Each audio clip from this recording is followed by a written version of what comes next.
This is the Operations Refresher. So we're going to hit on a lot of stuff instead of just, the meth thing. Like we've been focusing on just the meth thing for a while because it's been our biggest problem. But we're going to go over everything. As of this week, is there a way you could have interrupted more walking in? I was doing 2 minutes to midnight. Had your music going. 2 minutes to midnight. All right. Everybody else standing in the hallway waiting for me to start? I was walking across. Weird Uncle Mike. Oh, I can't sit here. I can't. I'll make too many comments. You just got all the. I'm sorry. All right, that's cool. So we're doing the Hazmat Operations Refresher today. What we're going to go over today is we're going to define hazardous materials. We're going to talk about the different levels of training. We're going to talk about containers and shapes that might indicate hazmat. We're going to use the ERG, which we have more ERGs up there if you so desire. Placarding, labels, PPE. We're going to talk about PPE, why we use it, how we use it. Types of decon, control options, tactical considerations like rescue, and then decon, medical care considerations, and operation capabilities and limitations of monitoring equipment, or air monitoring. 5 levels of training. Any more right now? If you get Fire 1 and 2, you are supposedly at the operations level. I've been teaching this all week, and I've been teaching it to other fire departments. Guess what? I've got chiefs that are not at the operations level. So when we go mutual aid, we're going to find out that we're actually a little bit farther behind the ball than we thought we were, especially than I thought I was. I realized I got some more classes to teach. So we've got awareness, operations, technician, specialist, and incident commander. Awareness, they're the people that show up first. So we think of awareness as cops, fire department, industry, consumers. Those guys are trained to an awareness level. Young's environmental. Those guys sometimes are awareness if something changes. But for the most part, it's going to be us because we're the ones that get called for that sort of thing. What do? What's the difference between awareness and the other ones? They're the people that get called to a release or have been just unlucky enough to have it happen in front of them.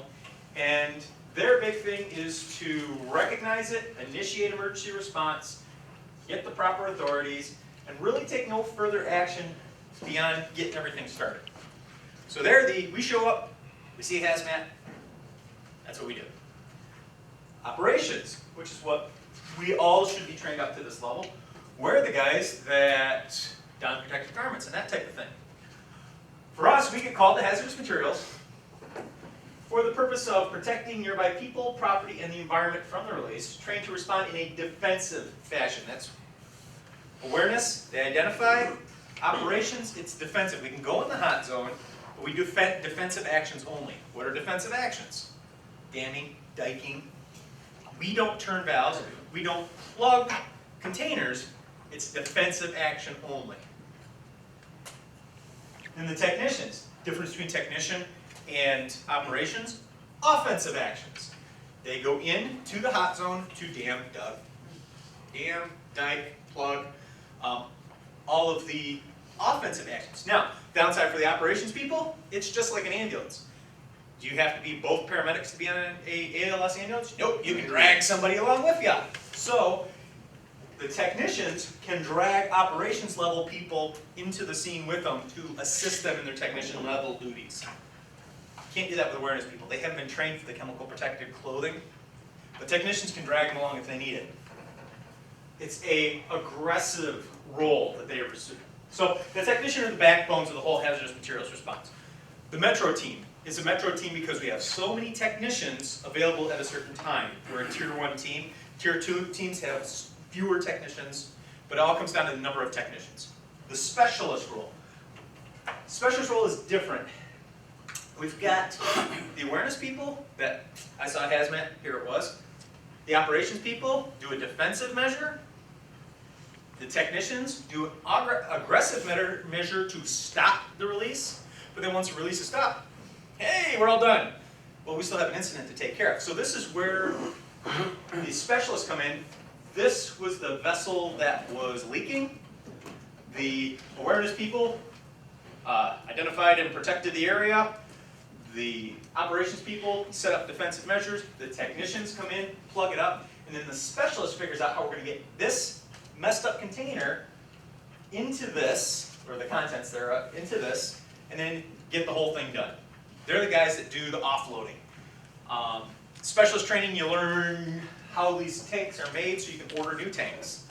Young's Environmental is the one that, you know, a lot of times we'll think, okay, we'll have Young's come in, and they'll be the guys that get us a new tank to get all this stuff done. They're kind of the specialists that we think of for a lot of this stuff. They're technicians, really, and all they do is assist. We have a training room, and they bring the Dow guys down. The Dow guys aren't going to be getting on chemical protective suits and turning valves, and for the most part, they'll be telling the technicians to do that sort of thing, but they're the specialists. And you don't have a general specialty, you have specific specialties. You have rail, you have highway, you have intermodal, you have fixed facility. So it's unlike the technician, which is a generalist. Specialists are very, very specific. And then you have the incident commander. Individuals who assume the control of the incident scene have to be beyond the awareness level. And this is actually where I've actually kind of scared myself to teach in this class. I'm finding a lot of people who will be incident commanders are at the awareness level. Commander shall have received operations level. Why is that important? Know what need, at least know the next few steps of what needs to be done to start to take care of the problem. Exactly. They need to know, one, how the whole thing goes together. The operations people, you know, when you get trained, we got to do a decon, we got to do this, we got to do that. Awareness is, oh yeah, that's a hazmat. The operations people have a much bigger picture of it. They don't need to know all the specifics, but they have a general picture. Well, if they're just at an awareness level, they have to have somebody else come in and be the incident commander on that scene. They need to know at least what they don't know. So it's important if we go to these outer lying districts, what do these people not know? So that kind of gets us in a little bit of a difficult thing. So, as a first responder, we're going to say awareness level first responder. Yes. What's your job? First thing we need to do, recognize. Recognize that there's a hazmat. Identify, isolate, notify, and then start incident command. So, recognition. Responders should not rush in. If you are hurt or killed, you just made the problem worse. So we roll up onto this. What are these? Anhydrous tank. What are we concerned about? I'm concerned about that. What do I assume that is? It's probably just steam from an engine. Yeah. It's probably not bad. I assume there's a manhole cover underneath there. Yeah. Yeah. The vapor cloud. So we roll up onto this. We have a vapor cloud. Well, that ain't cool. Maybe we might have smoke. What if we have 5 people taking a nap in the middle of this field? They're going to continue taking. They're gonna nap for a while. Shovels though. So we see injured people, which on an accident, injured people is fine. We expect to see injured people. What do you expect to see injured people? You expect to see people doing 2 things, bleeding and complaining. So you have people who are bleeding and complaining, you roll up and you have nobody bleeding and nobody complaining. That's a sign that we might have something going on beyond that. Environmental damage. This happens in the middle of somebody's lawn and there's a big circle of dead. All the grass is dead instantaneously. That's not a good sign. So, evidence of explosive devices and booby traps. You will find, since I made this class before Monday, I don't have a ton of stuff on WMDs. I'm going to have to revamp it to put a lot more stuff in there. So, clues that are going to help us identify it: occupancy, container. If you see a gasoline truck leaking a fluid, what are you assuming it's going to be leaking? Markings and colorings, placards, shipping papers, senses. Not our senses, other people's senses. Employees and witnesses. If we go over to Wolverton and they say they've had a spill, I'm going to want to talk to the guy that works in that area. There's a real good chance he was the person that put the container up on the shelf that made it spill. And it'll give us a good idea of what we have to deal with. It is not the responsibility of the first responder to disregard our own personal safety for the identification of hazard. We need to know, but we can find out some other ways. We got a truck full of monitors and stuff. We can go around, we can talk to people. We don't risk our lives to identify something. We risk our lives to save lives, and that's it. So we never risk our lives just to identify something. It's just not worth it. There are other ways we can get it. We do want it. We want the information, but we need to go at it a safe route. So, what's this? Jet fuel. All right, how do we know it's jet fuel? It says Jet A. Can you see the placard? No, it's on that, I think there's a little placard right there. And what's this thing? That's the pump. It's the pump. So, we can't see the placard. If I gave you a pair of binoculars, you think you'd see the placard? no, maybe. No. That binoculars, it doesn't work. But what does work is, we got some big steel containers and a pump and another steel container, looks like a vent stack, and it says Jet A on the side. We know that it's jet fuel. So, It's at airport. by stopping at a safe distance, I don't have to get all that information off of it. I can be like, whoa, that's jet fuel. I will park over here. So we stop at a safe distance. If we can use vision enhancing devices, that's great. But if we're not, we're looking for other clues. Notice there's not a lot of stuff around here. Notice it's in a pit that can contain it if it leaks. Those are all keys that let us know, hey, there's something going on. And where's that? And where it's at, it's out in the middle of the field or on a runway. Isolation protection. We need to isolate the area by prohibiting access. Cops, scene tape, other fire departments. We've got a big area. We call mutual aid areas to come in. Hey, when you guys come in this way, stop at such and such an intersection, don't let anybody by. Now this is something else we need to do. We need to move uninjured and uncontaminated people outside the release area. The looky-loos. Don't care, don't want them here. Let's go. We then need to isolate the contaminated people. So this is where it gets a little dicey because we need to find out who's contaminated, who's not. How do we know if somebody's contaminated? Well, it depends on what it is. If they're covered in powder or something. Bleeding and complaining. I go by the complaining thing. If somebody's screaming and yelling, you're burning. You are contaminated. If somebody is worried about being contaminated, I'm not so worried about them. This is a general thing. We think about a chlorine. This is actually a chlorine. This is a pool. The people who are contaminated, will you be able to find out the people who are contaminated by that chlorine? They're the ones complaining. Because they're burnt. The people who are not are the ones that are all piled up here wanting to know what's going on. So the people that we need to decontaminate are the ones that are complaining. Granted, ricin, a perfect example of you can't. But for a lot of the industrial chemicals that have an acute onset, it's the people who are bleeding and complaining are the ones that we have to worry about. And they're the ones that we have to decon. Hazardous materials, responders, awareness, never pass into the contaminated area. Awareness people are not trained to go into the area outside of duty to save lives. Bunker gear and SCBA, you have a live victim. It's not a fluorine atmosphere. You can risk your life to do it. You risk a lot to save a lot. And then we need to notify people. We need to notify mutual aid. We're going to need more help. Amazingly enough, with the 11 people we have on, this is going to be a big incident and we won't be able to handle it by ourselves. We're going to need help. Police departments, get the sheriff's department. They have guns, they like to block off intersections. State police. State police have access to a whole bunch more stuff we don't. They can get us the 51st. They can get us bomb squads. They can get us labs. They can get all sorts of fun stuff rolling. Yeah, it's just down the street. So not only do we call the sheriff's department, we also call the state police because they have access to that stuff. Also, money. They've got money that we can tap into. Just roll on in. Oh, nice to see you, Ash. Good to see you. Actually, have you already taken this, Ash? Yeah. Okay, cool. But the state police have access to stuff we don't. The hazmat team. They need to be called. We need to have Metro team coming in. Or depending on what we're dealing with, Met Lab, a limited response, whatever, but we need to have a hazmat team. FBI, our little soiree over at Plumtree the other day, we had FBI came out because Clan Lab, they were worried about bombs. The EPA, if it's destroying their stuff, they're worried about it. Public health departments. Why public health? Guesses?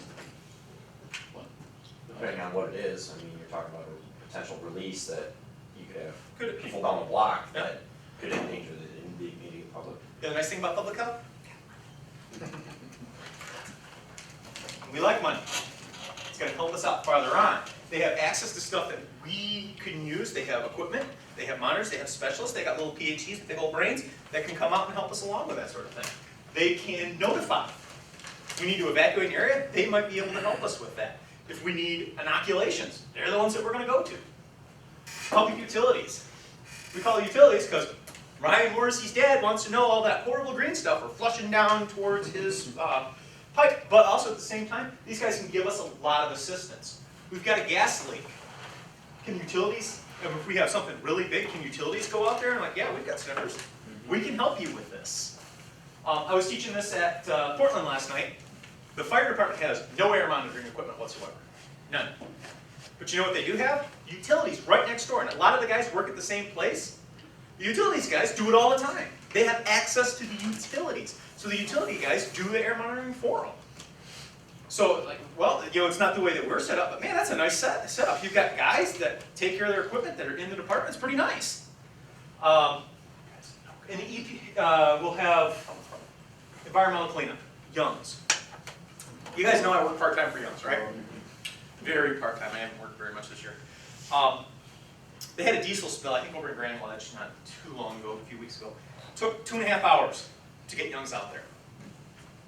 Young's is not a fire department.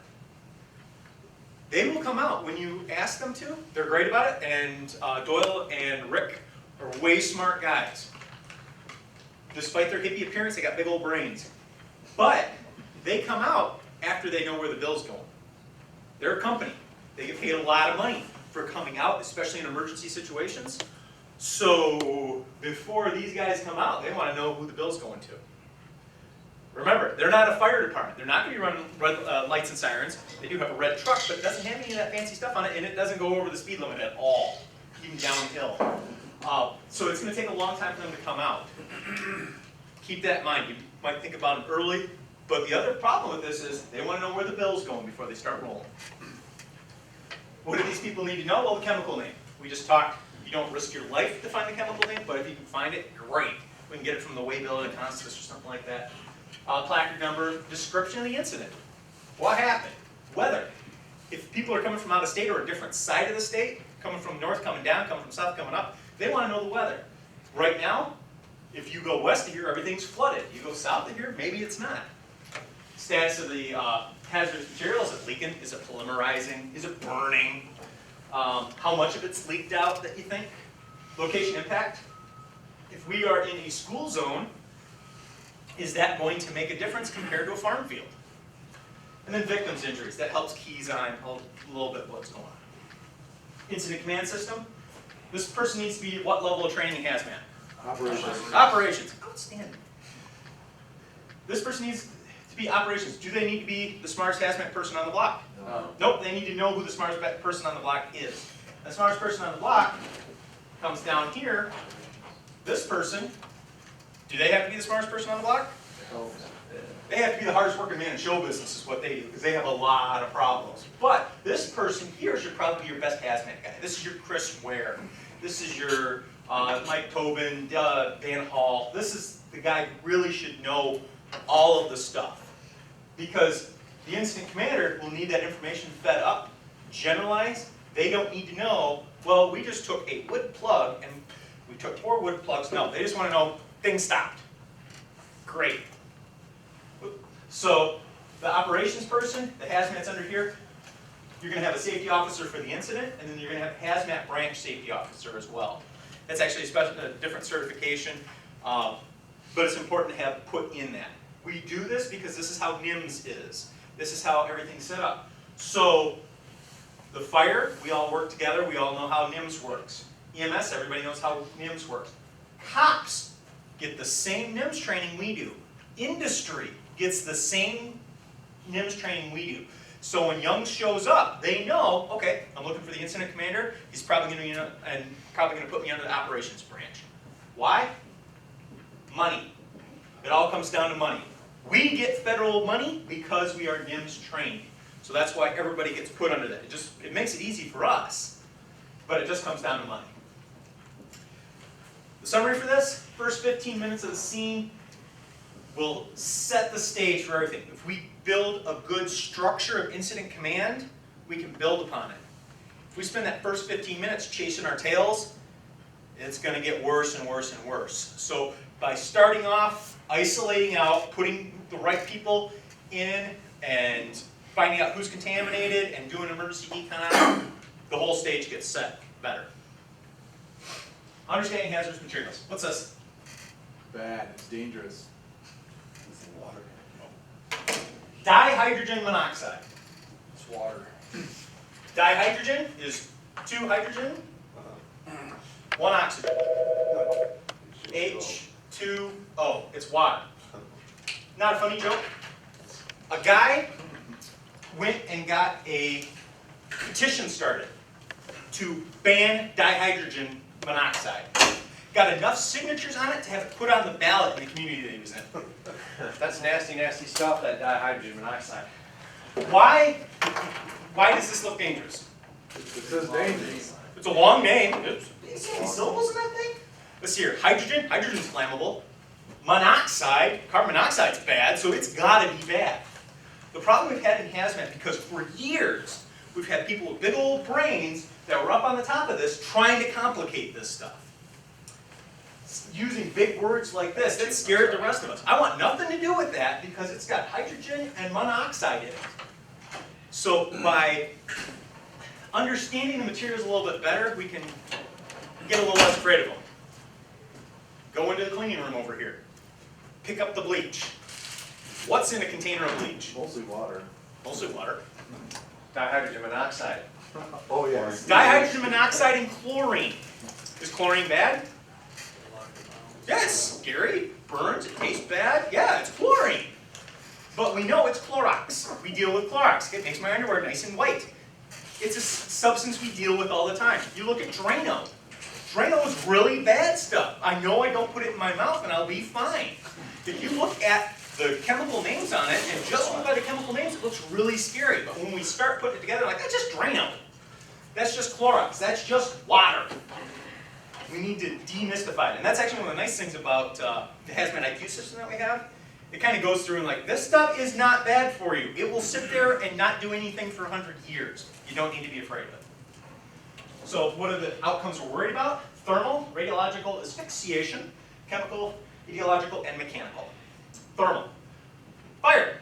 We're all firemen. We know about fire. Fire burns, fire does damage.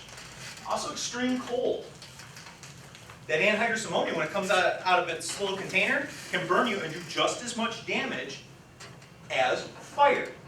So cryogenics are just as bad. They're on the other end of the spectrum, but they're just as bad as fire. You don't put your hand in fire, you don't put your hand in cryogenics. Radiological. Alpha is the most damaging, but least penetrating. It's the one that if you eat, you die. Beta has some low penetration. Gamma is the one we mostly worry about. What are gamma sources? X-ray. X-rays? Military. New plant. MRI. Military what? New plant. That's more the neutronian. Oh, is it? Yep. What about MRIs? Magnetoresistance? Not so much. Have you guys ever seen the little scanners for looking for pipes in the ground? Mm-hmm. Way hot gamma source. Way hot. Like, touch it, you get burned gamma source. While we're sitting here, that truck's probably passed by a half dozen times. It's all over. There's a couple of them here in Delta that's where they live. Hot gamma sources. That's stuff that moves all the time. X-rays. Who's got X-rays? Hospitals. Doctor's office. Fine. Vet. Vet. Oh, yeah. Mobile Dentists. X-rays. Chiropractors. Mobile X-rays. They're everywhere. Gamma radiation sources. Most of the time, they're shielded and they're well taken care of. But if we have a fire in a chiropractor's office, there's a gamma radiation source in it. We got to know about that. We got to monitor for that. Neutronian is bombs, power plants. That's the big stuff. There's really not much you can do about that. It goes through everything.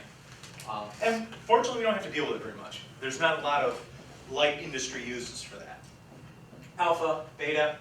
You know, this is the one. I don't know if you guys remember. There was a Russian spy in England, and they took, the Russians wanted to kill him because he was saying things they didn't like. So they took just an alpha particle and they got in his food. Eats it, dies. Well, that was not too long ago. Yeah. Last couple of years. Yeah. Several months. Yeah, just one little alpha particle. Over in the Fukushima power plant that blew up. What are they worried mostly about? Are they worried about the gamma radiation? No, it's the alpha. Because when that thing blew up, it put all these particles all over the place. they wear respirators, and as long as you don't shuffle your feet and kick up the dust, you're gonna be all right. But it's still all over the place, and you don't want to get those alpha particles in the body. Asphyxiation, we have oxygen deficiency. What are our 4 gases on our monitor, on the 4 gas monitor? Oxygen, Hydrogen Carbon sulfide monoxide. Why the oxygen? for the oxygen deficiency. High or low That'll atmosphere. also skew your flammable. Meter to work. You wanna know if something displacing the oxygen. Okay, so we've got too much oxygen, makes stuff burn. Too little oxygen, we can't breathe. So that's important. Also, what's displacing the oxygen? Somebody mentioned that one. If I walk into an atmosphere and my little alarm goes beep, beep, beep, because I have 18% oxygen. Can I breathe with 18% oxygen? I don't want to do calisthenics. But yeah, I can breathe at 18%. What's my biggest concern? What is? Why is it doing that? I'm missing 3% of something. Do you know what 3% missing oxygen kind of equates to in parts per million? It's about 60,000, I think. Oh, that was more than that. Oh, that was 50,000 every, Oh, nerdery. I think it's percent. about 20,000 every percent. I Exactly. can't remember. But that's a lot. What is So- it, nerdy? If we start going with, if we start going with parts per million, Don't use your phone and look it up. yeah, I'm gonna do the math. yeah. Give me a If we minute. start looking at parts per million, that's a huge amount. I mean, the container, this container here, if we're losing 3%, I mean, that's Propstol's area is missing with something else displacing it. So if we have another monitor that can see it, could probably tell us. If not, that's a rough guess. If we have 1% is 10,000 parts per million. Okay, so it's 30 parts per million we're missing. I was a little off. 30,000. So we have oxygen deficiency. When we go into confined space, we want to make sure we have enough oxygen to breathe. And then too much oxygen is a problem. Chemical reaction. Nitrogen here. If we have too much nitrogen, we can displace the oxygen. Nitrogen's benign gas. We breathe it every day. Too much of it, not enough oxygen, we die. Chemical. Toxic or poisonous. Chlorine. You breathe chlorine, chlorine goes and just kills everything. What about carbon monoxide? Asphyxiant. It just blocks, yeah, it just. Does it do anything to your lungs? No, it No. just blocks it. Does it do anything to your body? Yes. Yes. No, it just Well, prevents the. well, it causes cellular asphyxiation. It bonding to the hemoglobin. Causes cellular asphyxiation. So we can breathe carbon monoxide. Our biggest problem is we turn pink and die. But it doesn't destroy the structures like an anhydrous ammonia or a chlorine does. And you know, you just think mostly with those like superheated gases and toxic gases, they destroy all that tissue in your airway and all the way down. Etiological, we got bacteria and viruses. What are we thinking for bacteria? And, Anthrax. Anthrax, Ebola. The first person to say Ebola. Almost like monkeys.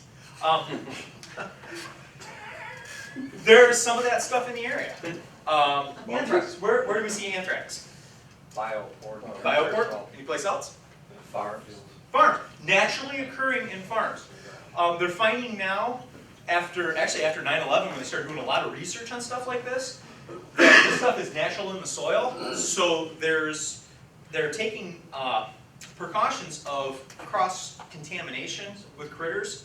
When they'll go to Michigan State for like auctions or fairs and stuff like that, they gotta clean the critters.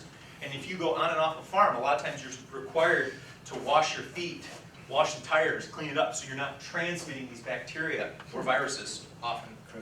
And then viruses, what viruses are we thinking of? I have a feeling that's what. Herpes. So herpes simplex too. Anybody ever heard of swine flu? Bird flu. Yeah, bird flu. That's hard to do bird flu. Not so much a hazardous materials, it's more of a personal problem. We keeps Um, on It giving all, them. it all depends on how you require it. But see, this is the etiological thing. We don't have a real good defense mechanism against these. So when they get weaponized, you know, you got a naked respiratory tract that'll just go through and kill you. Mechanical. Hey, you guys remember this one? Anybody not familiar with the Charlotte meth explosion? Oh, I'm not. Great. You're the best student, Brian. So, we had a ne'er-do-well, and he's kind of a cutting-edge ne'er-do-well. Most of the other meth heads like to make their one-pots in plastic. He is a kind of upper class, but he likes to do his in a big old vodka bottle. Glass. Yeah. And one of the downsides with doing it in a vodka bottle is in a plastic bottle, when it gets a couple hundred PSI, it blows up. He fixed that. It has in a glass bottle. When it got to a couple thousand PSI, his blew up. The guy had a bottle that was hyper pressurized with flammable liquids and flammable metals. When it blew up, what happened to him? He probably got Actually, with glass. He's actually already been back in the place trying to get his stuff out. He got killed with shrapnel. Shrapnel. Did he get catch on fire? Maybe. I wonder if it was more of a flash burn. Flash. No fire. There was no fire. Lithium batteries, that's what I was told. All of his injuries, there may have been fire after. There was fire afterwards. Okay. But his injuries came from the glass. Yeah. When it blew up, the debris, the glass, shredded the dude. He wasn't burned, he was shredded from glass. What happened? Why are these walls blown out? Explosion force. Of course. Was that from the fire?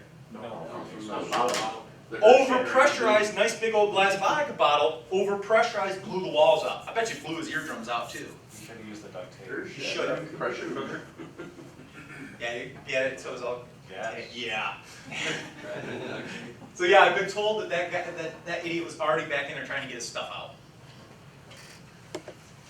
So there was a fire, actual fire then? I believe afterwards. There was a flash, yeah. Okay. There was some burnt materials in there too, yeah. All right, but his was mostly the glass that got him. So we need to worry about excessive percussion and the noise. West Plus Texas, running down the street probably didn't help him either. they were cops after him. West Texas, explosion. It's less of the fire that we're worried about, but just that blowing up, that overpressurized debris and noise. You think a propane tank's made of steel. You blow that thing up, you gotta worry about the chunks that happen.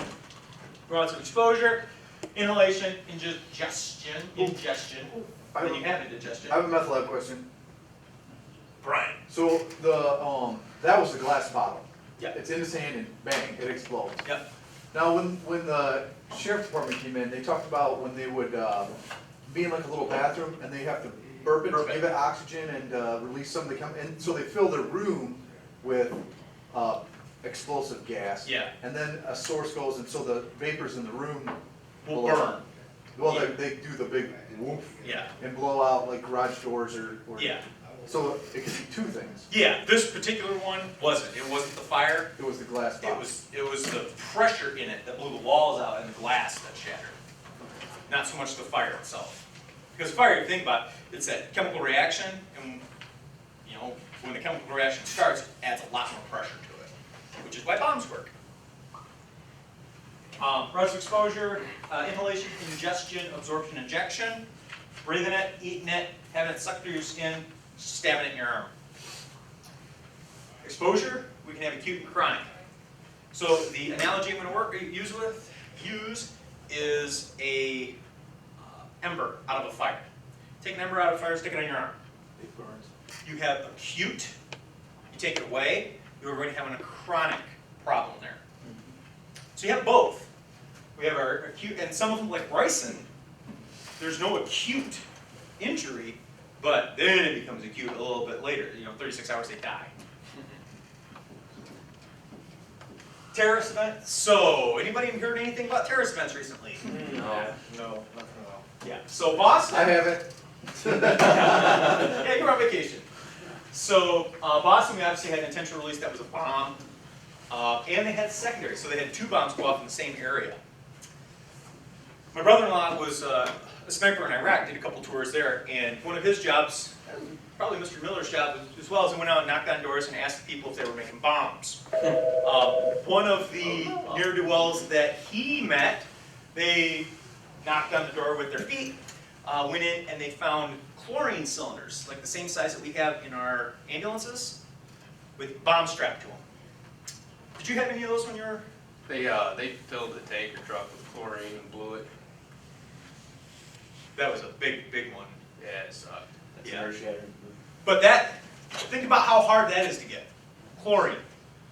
These chlorine cylinders are not hard to get. You can get them just about anywhere. You strap a bomb to them, you have a new problem. It's not just an explosive, but it's an explosive chemical. And not only we've got the people who are initially contaminated and burned and hurt, you've got the chaos of all the outside. And what they want to do is, it's Boston. How many people died at Boston? 3. How many people got hurt? 100. How many people died in Detroit this week? How many people got hurt in Detroit this week? Nobody knows because it didn't even bother taking the news. But whoa! Anybody hear about Boston? Oh yeah, because it was fantastic. They had 1 million cameras on it. The whole world knew. And that's what they're trying to do. They're trying to inflict mass casualties, not so much to kill them, but to make their point. So, I know we've been watching Combat Rescue. Yeah. So they come in, when they land to pick up somebody in an IED blast, where do they land? On the IED blast. Point of impact, POI. Pick that up. They land on the IED blast. What are they always asking when they come in to land? God, I hope they swept this place for secondary devices. Because the Taliban, or the Afghanis are not stupid. They know they blow somebody up. They've seen it every time. They blow somebody up, that helicopter comes in. Now they got a news crew on it. Picks them up. So they set secondary devices. We are in a very, very attractive target. Okay, yeah, you made a bunch of runners sad because you killed them. Then you killed all the firemen and police. Wow, what a great story. There's different chemical agents, choking agents, blood agents, blister agents, nerves. We've got ricin, we've got mustard gas. World War I, the trench warfare, they used chlorine. Chlorine in World War I. Because they had all the Brits in their little trenches, they're all happy waiting for the next wave to come through. They chucked some chlorine in there, they all died. Mustard gas is, what was that like? It stays low. It stays low and it stays there. It has a hang time, especially when there's a lot of water in there. And you know, it's based upon your exposure to it too. So the exposures can range from runny nose to death, anywhere in between. The ricin that guy made, I don't think anybody's died from it yet. I haven't even heard of what symptoms that anybody's gotten from. I don't think anybody was exposed. I think they were Okay. stopped in mail screening. So but there was a, who's leaving? Alright. There was a judge in Mississippi that actually Exposed? Yeah. So, Apparently not. Station 3, Untitled Chapter was hit in a heavily school at Woodbridge, 5640 Peterson Highway, Conference Noah Sanders. I was just going to ask if you were there, Bob.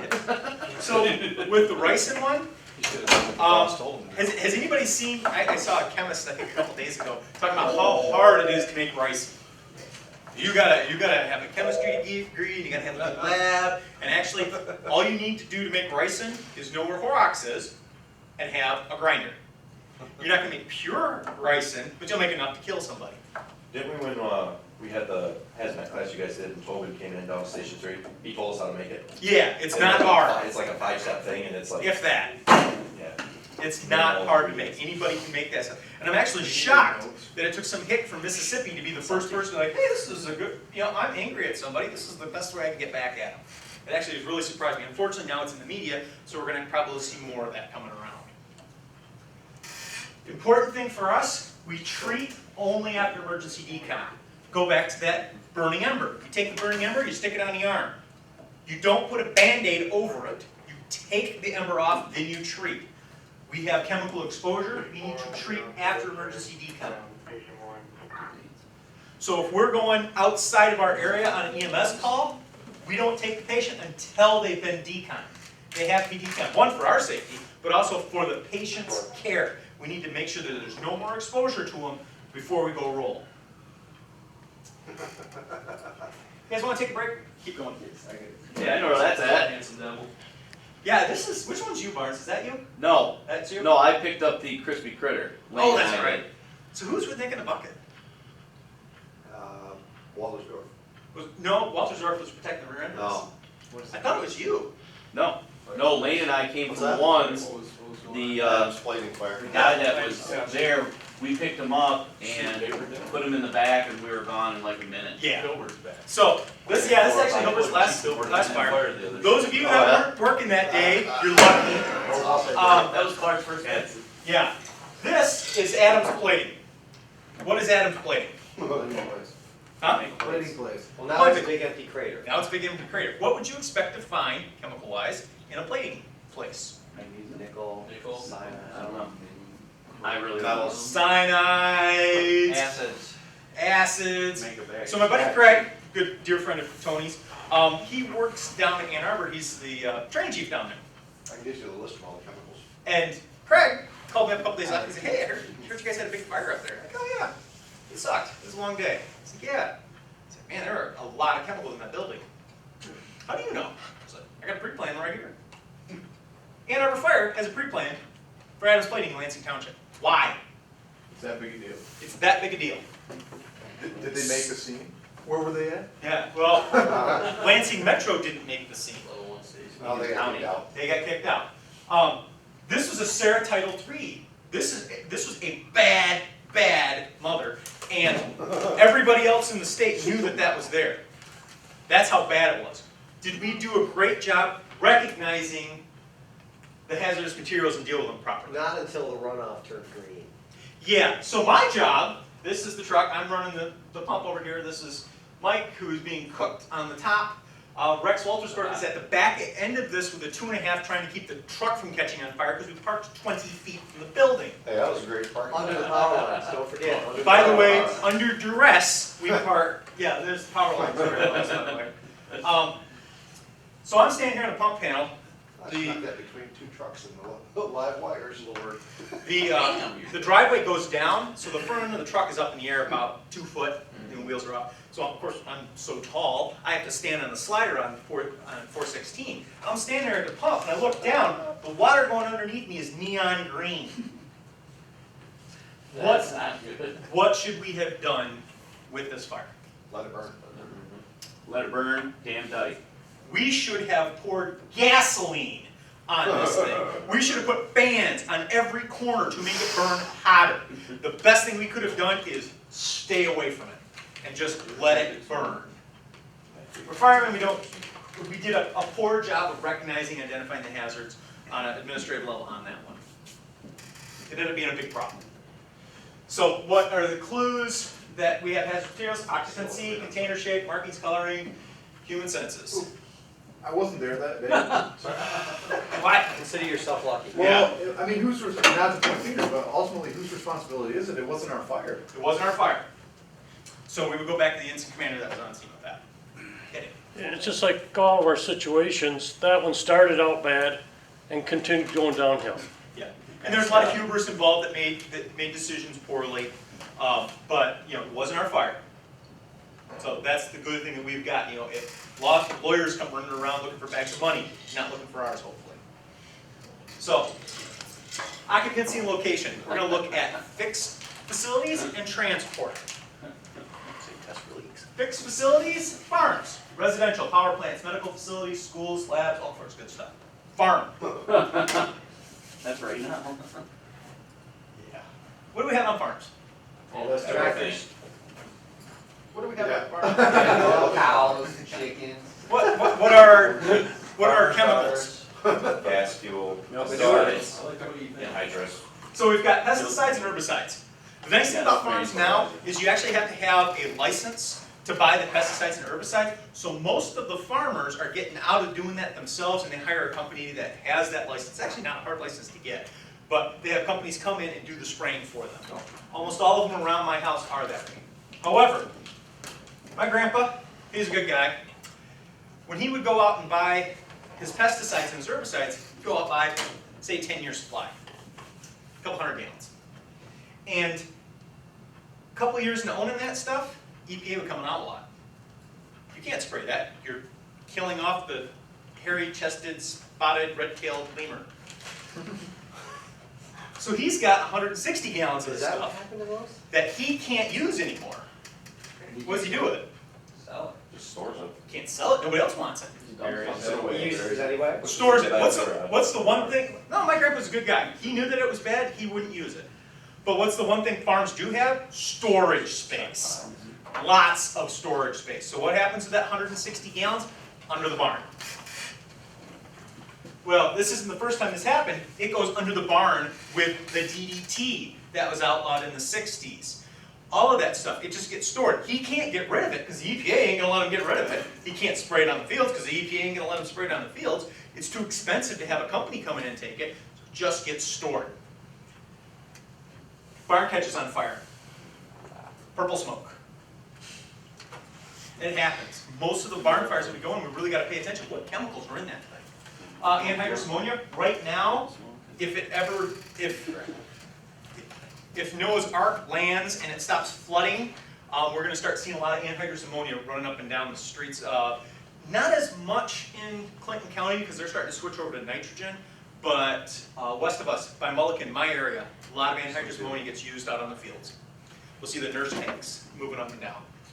It's time of year. Fuels. What's this thing run on? Same stuff we put in the trucks.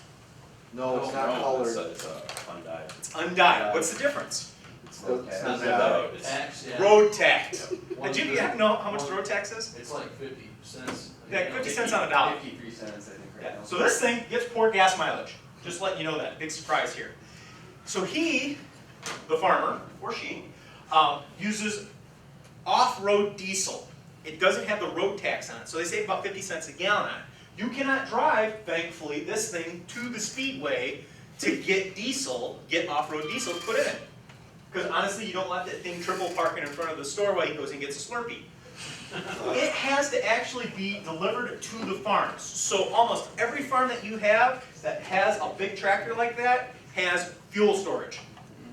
1,000 gallon, 2,000 gallon. It'll be diesel, kerosene maybe, gasoline. Most of them will be out by the barns and you'll see them coming in. Almost every single farm has thousands of gallons of fuel for their ag equipment. Anybody besides me live in the 40s and have fuel oil furnace? Heck yeah. Not that old. 61. Why? So, hi. How big's your fuel oil tank? 500 gallons in the basement. 500? I've got two 275s. Philadelphia, Mass. Station 1.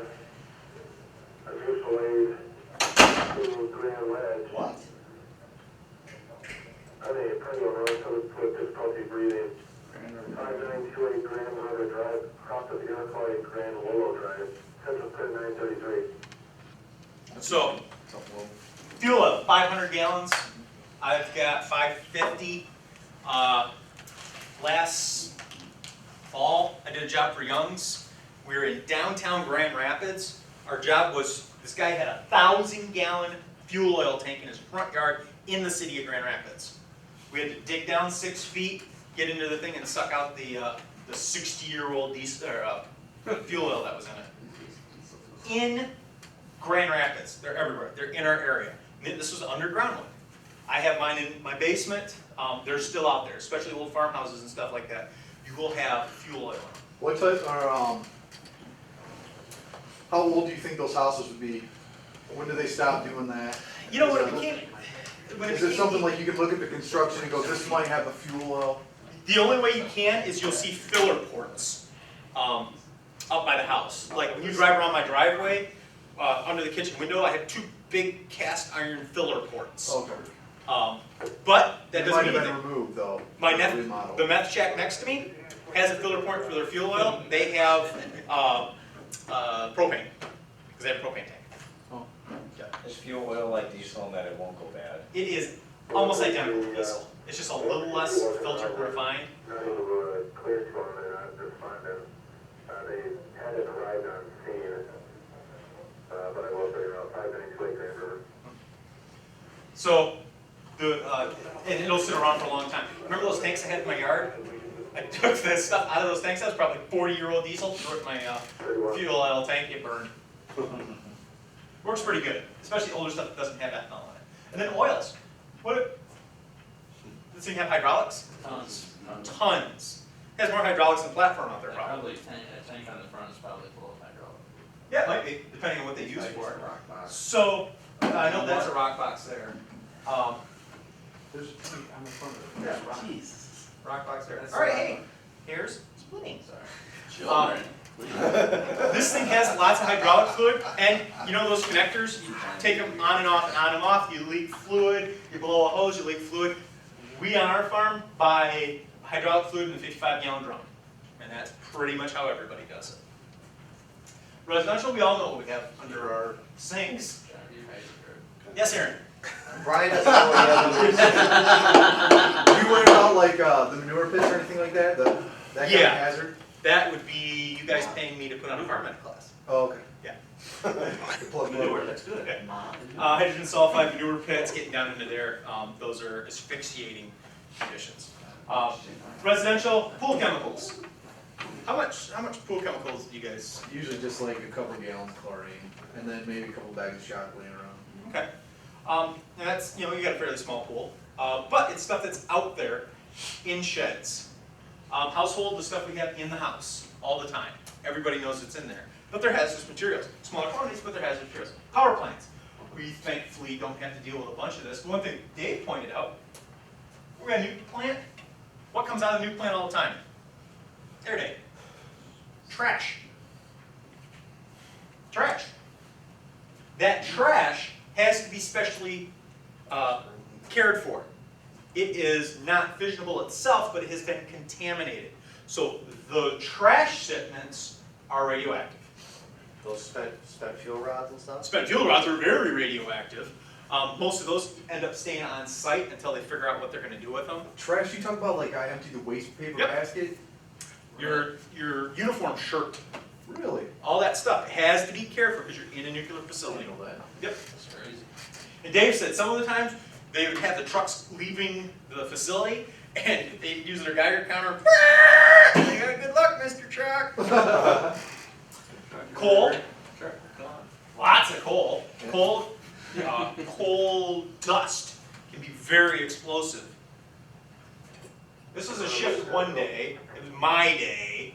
Were any of you guys on the Erickson fire? You were. Yeah, because you showed up in the rescue. It was a horrible day. We did make contact with them, they are on scene. So, we get called the Erickson power plant. Erickson power plant for a fire. The breakers, you guys ever see the breakers in that building? It's like the size of a car, like the size of a van. They're big. One of those breakers caught on fire. So we had a couple crews up in there. They had the breaker tore apart, putting water on it, put it out. One of the Erickson guys, because they were up there on packed up too, letting us know we could spray water when we couldn't. Hey, guess what that stuff is? Asbestos. It didn't end up being asbestos, thank God. But the guy said it was asbestos. I'm inclined to believe the guy that works there, so what do we have on our hands? I had 4 hours of rent doing emergency decon. Bro, so when you guys said all the stuff Yes. back up Horrible night. And people were not happy about getting emergency decon either. Plus we have a bunch of oils. Oils for the transformers, oils for cutting, oils for all sorts of work. do you know if they're still using that coal out there that's supposed to be real like more? Was impregnated with fuel oil or? Oh, they were getting it from someplace that it was supposed to be more explosive Yeah, 'cause than. it was the finer grind. Oh, I don't know. Wasn't it like the charcoal with the lighter fluid in? I do not know about that. Medical facilities, we've got, again, the radioactive stuff we talked about, residence equipment, ashes, MRI, cleaning and sterilization. What do you use to sterilize stuff? No, they actually use some pretty harsh chemicals. There's some nasty stuff. And who all does the cleaning and sterilization? Dentist's office. Vets, tattoo parlors have to have some of this sterilization stuff. It's out there in quantities all over, maybe not big quantities, but a lot of people have it. School labs, research facilities, so we have chemical research that goes on all over the place. We also have biological, biomed, Michigan State. And Michigan State also does nuclear research. Nuclear. So we have, man, my class is like dwindling down. We have nuclear research that goes on in the facilities in the area that are close by. Manufacturing plants, what do we got at GM? Everything. You got Solvents, chemicals and paint. solvents. Okay, solvents. Where are our solvents? Probably all over the place. They're in the paint shop, I would imagine. We know we've got big containers in the paint I shop. would imagine even when it comes time for them to, if they have to change out one of the presses, I would imagine there's solvents for cleaning there. Cutting oils, stuff like that. Remember when they were at the paint shop, when they were taking the bodies and they stuck them in the pool of acid? Yeah. There's one. Chemical production plants. Out by Sunfield, we've got a agricultural chemical supplier. So he'll take stuff in by semi-trucks and divide up into smaller ones, or sometimes they might tailor make some of the chemicals in there. Storage facilities, Meyer. Tank farm. Huh? Tank farm. Yep, tank farm. We're gonna go over that in a little bit. Meyer. What's at Meyer? Warehouse? Ammonia. Ammonia. So we know we've got tens of thousands of gallons of ammonia. They also, I mean, whatever product they're storing there. Whatever product We got the cold, we got the freezer. And they got the flammables building. They got the flammables, they got the hazmat building. There's, the problem with Meyer is it falls under the everything category. There is absolutely everything down there. They've got well, they don't have bullets anymore, they used to. They've got spray paint cans, they have Coleman fuel, they have anhydrous ammonia, they have all that, and a lot of it's in the same building. Disposal facilities, Granger. What goes through Granger's gates each day? Everything. Everything. Do they check it? No. Kinda-ish. They check the stuff that's on top. Yeah. If you want to take, I don't know, some car batteries, where do you put the car batteries? On the bottom. That stuff goes up there, and it can be just a crapshoot of everything that gets unloaded in one place. Clandestine drug labs. Notice I didn't say meth lab. This was a lesson I learned really good with Plumtree. Gilentine called up, and I was in bed by 2 hours, and he said, all right, I've got this lab, I want you to come and look at it. Meth lab. All right. So he shows me the pictures on the maintenance guy's phone. I'm not the smartest guy, you guys are all very aware of that, but I'm looking at it like, okay, I see stuff for meth. I see lots of stuff for meth. You know, we've got the propane cylinders and the camp fuel and the grinders, but there's a bunch of other stuff I don't recognize. Well, 12 hours later, we figured out the guy had enough that he could have done meth, but he was making bombs and stuff. Not technically, but all he had to do was put the right things together and he had himself a bomb. We started off with the erroneous assumption that he was doing meth, because that's what we're used to. Everybody does meth. All the labs we go on are meth. He was doing something else. So we need to start stepping back and saying clandestine labs. Then, all right, it's a lab of some sort. We need to figure out which route we're going down for this lab. Heavy chemical odors, sulfur, anhydrous ammonia. That's actually going back. They're getting more, getting away from the Jobs tree spikes, and they're using the actual liquid anhydrous again. Lye, red phosphorus. We don't see a ton of that. What's naphtha? Isn't that like the ancient flammable fuel oil that was used in medieval times to destroy ships and whatnot? And it's actually Coleman fuel. That's what naphtha is. That's what we refer to it now is Coleman fuel. It's the same, yeah, like Greek fire, but it's Coleman fuel. Fortified appearance. My next door neighbors. Occupants come outside to smoke. My next door neighbors. Unusual traffic at all hours. My next door neighbors. Abnormal amounts of crap in their yard. What do we mean by abnormal amounts of stuff? In my yard. Propane tanks. How many propane tanks you got at the house, Mike? 3. Neighbor's got 10. They don't have a propane grill. He really likes some barbecue. Pink flamingos. He grows pot, so does he need 3 boxes of Job's tree spikes? No. All that sort of large capacity. You know, the guy doesn't have any flashlights, but he's got a lot of lithium batteries. So it's odd stuff that we know is out there. Is that inside this house? Don't touch anything. I haven't been in there, but there have been people on Mulligan Fire Department that were in there, and they say it's a mess. What are some of the highlights of this particular one? Yell out some of the stuff you see. Propane tank. Propane tank. What was it, Mr. Hall? What? Mr. Hall said something. Oh, just the beer bottle telling you that, you know, there's. Lane, of course, pointed that out as Michelob Light. Coleman fuel. Yeah, fuel Or or camp solid oil. Cool. in there. I think these are like ether, but there's a starter. See that's starter fluid right there, sitting on the ubiquitous. All the glassware. All the glassware, This stuff here, and that's actually what we had over in Plumtree. All this kind of high-end stuff. That's actually a ceramic heater, like electric heater thingy. The windows. Windows are covered with high-impact cardboard. All sorts of stuff up here. More Coleman fuel, powders. What's that? Making What's smoothies. Blender. Yeah, it's Smoothies. Really into smoothies. that's Barnes' smoothie maker. That's right. Probably cutting want up that the Sudafed in that. The important thing is, you walk into this, you walk right back out. Not only because it is a virtual death trap But this is all evidence. All evidence that we are not good at collecting. So, Where is this? This Looks like like a a high locker, school. like a locker room. yeah, I think, I don't know, I saw it from the internet. Because it's clearly not the home bathroom. Yeah, because if you look You don't at have five it, sinks? this Actually, is, whatever it was built in the 50s. Yeah. Actually, that's a picture from Eaton Rapids School. Now teaching your class. I see. Yeah, the only difference is all this copper pipe has all been stolen. Yeah. I think it's actually a setup lab because go back to the pictures. Yeah. Where's the blender get plugged in at? There's no outlet there. I'm wondering if there's just something they set up. You just wrecked the whole thing. Yeah, maybe I it's Thanks a not. lot. I don't I think just noticed that and I'm like. Well, yeah, I mean, it doesn't have to get plugged in there, they can always take the contents of the blender over, I guess. I don't know. You can't see the GFI outlet tucked in. Yeah. I'm sure this thing's all up to code. Alright, facilities, we know that what we see in fixed facilities, we can expect to see in fixed facilities.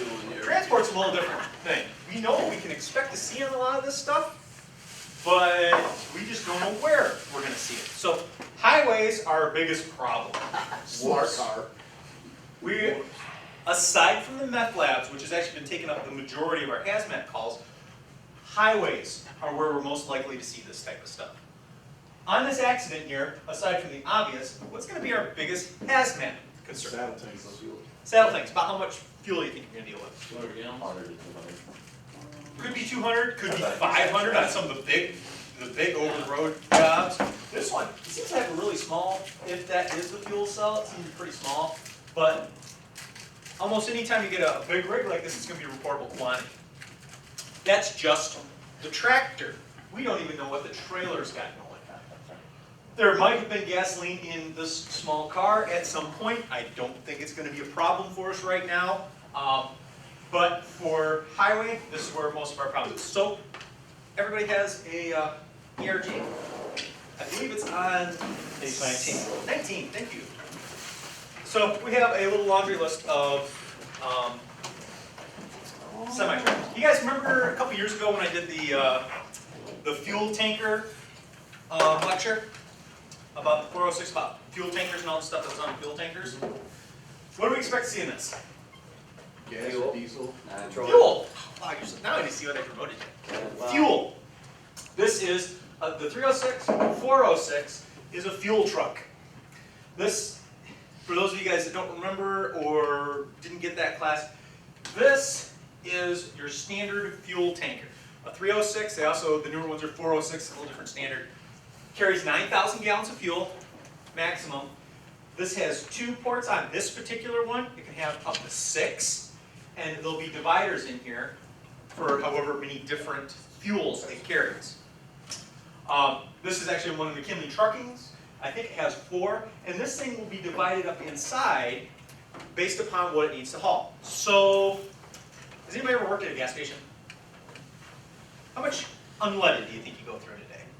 Probably like 2,000 gallons. Okay. How much kerosene? When we had it, it was 200 gallons. It wasn't. Yeah, so this truck carries everything. Kerosene, diesel, unleaded. A lot of diesel. But when it goes to deliver it, it's not going to fill the truck half full of kerosene because it might offload a couple gallons. No, it'll be divided up differently here. You might have like a 100-gallon tank of kerosene in the front, and then the back half will be all unleaded. Or you'll have 2 big containers of unleaded to diesel with a little bit of premium in there. It's all based upon whatever McKinley wanted. So what they do is they build this big truck, and then they go through and they put the baffles in to meet the specifications of the individual buying. So they're different. They're not standardized, which kind of sucks for us. But on the upside, you flip one of these things on the side, and they have all these nice little manways on the top, and it tells you right where the compartments are. That's bad. But it also lets us know. And then on the side, with the discharge tubes, it tells you how many compartments are in there, and if it's functioning properly, what's in each one of them. It's kind of nice. These do have some safety stuff on them. They're made out of aluminum. You would think that something carrying 9,000 gallons of exploding liquid would be built well. You would be surprised. Aluminum's lighter. Aluminum's lighter. And what they do is, the industry says, I cannot afford to build a really heavy truck because then I can't carry as much stuff. So they do a little lobbying, and next thing you know, they can build stuff that's really light. Michigan does one better. We have the Michigan spec. How much fuel is this thing? 9,000? 16,000. 13.4. They actually, how they refer to this is either the Michigan spec or a 13.4, 13,400 gallons. This is what a fuel tanker looks like in Michigan. There are some of these. I've seen them over at Flying J, a few. These are the ones that can go out of state. These can only go in state. Too many little tires down here. And other states have realized, hey, 13,400 gallons of flaming death is not something I really want on my roadway. Michigan, on the other hand, we're a little bit more open to that sort of thing, so we can have these. And almost exclusively, this is what gets driven up and down the road. Our roads are terrible. Yeah, that's why our roads are terrible. Yeah, because it's carrying almost half again the weight. What they do is they have extra axles, so they try to distribute the weight, but it's carrying almost half again the chemicals. Hello, Dr. Derry. It's almost half again the weight. This is a 307, a low pressure chemical tank. Everything's in these. Windex, light chemicals. This is a 312. What's the difference between this and that? Just looking at them. Reinforced. The band. Okay, so I want to haul a chemical. I got to buy a trailer to haul the chemical. Which one would I buy? Which one would be cheaper? That one probably That's cheaper. Why wouldn't I buy this one? Because I don't plan on hauling anything corrosive. Because the government tells me I have to buy this one. So the thing I want you guys to take away from this lecture, when we're looking at containers, railroad, totes, semi-trucks, if the government stepped in and said, you have to buy that to put your liquid or hazardous material in, if they have to do the added expense, because corporations don't want to do the added expense, if they're forced to do it, there's something bad in it. This is a corrosive liquid haul, you can figure that out by that. Corrosives are heavier, and we also don't want that little monster coming out of this container, so they're built much heavier. This is not so we can get away with less reinforcement, less build on it, because the government says you can get away with that. The government says you can't get away with that, you have to carry it on that. This is a 331. Anybody know what that thing is? Propane truck. Bobtail. What do you think this one is? Propane truck. Bigger propane truck. Is it only propane? No, it could be nitrogen or any compressed. Any compressed anhydrous ammonia, chlorine can go in this. The nice thing about this, just like with the one before it, this thing's built really well. You can shoot at it with guns. Don't suggest you do it, you might end up in jail, but you can beat on this thing. All of the valving and dials and stuff are actually recessed into the side of this. It's 3/8" plate steel. When I got my my highway specialist class in Colorado, they were telling us they had one of these things up in the mountains that rolled down the side of the mountain into the ravine. They got into the ravine, hooked up to the ports, offloaded it. Built really well, which is great for us when we see these things in accidents, because we want that little demon to stay inside of it as much as possible. The nice thing about the bobtails is they're built to the same spec. 3/8" plate steel, they're built very, very heavy. Our biggest concern with these things will probably be diesel tanks if they get in an accident. So it's nice. Okay, they're built well. It's kind of one of the government doing a good thing for us to build to these standards. This scares the hell out of me. It's cryogenic. So, liquid nitrogen. What do we do with liquid nitrogen? Cool things. Cool things. So we got a snowball fight with liquid nitrogen. Would somebody get hurt? Yes, probably. Probably. Anybody see Terminator 2 where they froze the bad guy and he like shattered him? Oh, yeah. That's like a liquid nitrogen they use. Whatever we haul in the cryogenic tank is so bad, we have to protect it with something really bad.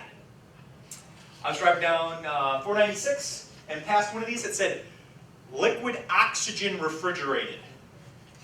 It was using liquid oxygen to refrigerate the thing inside.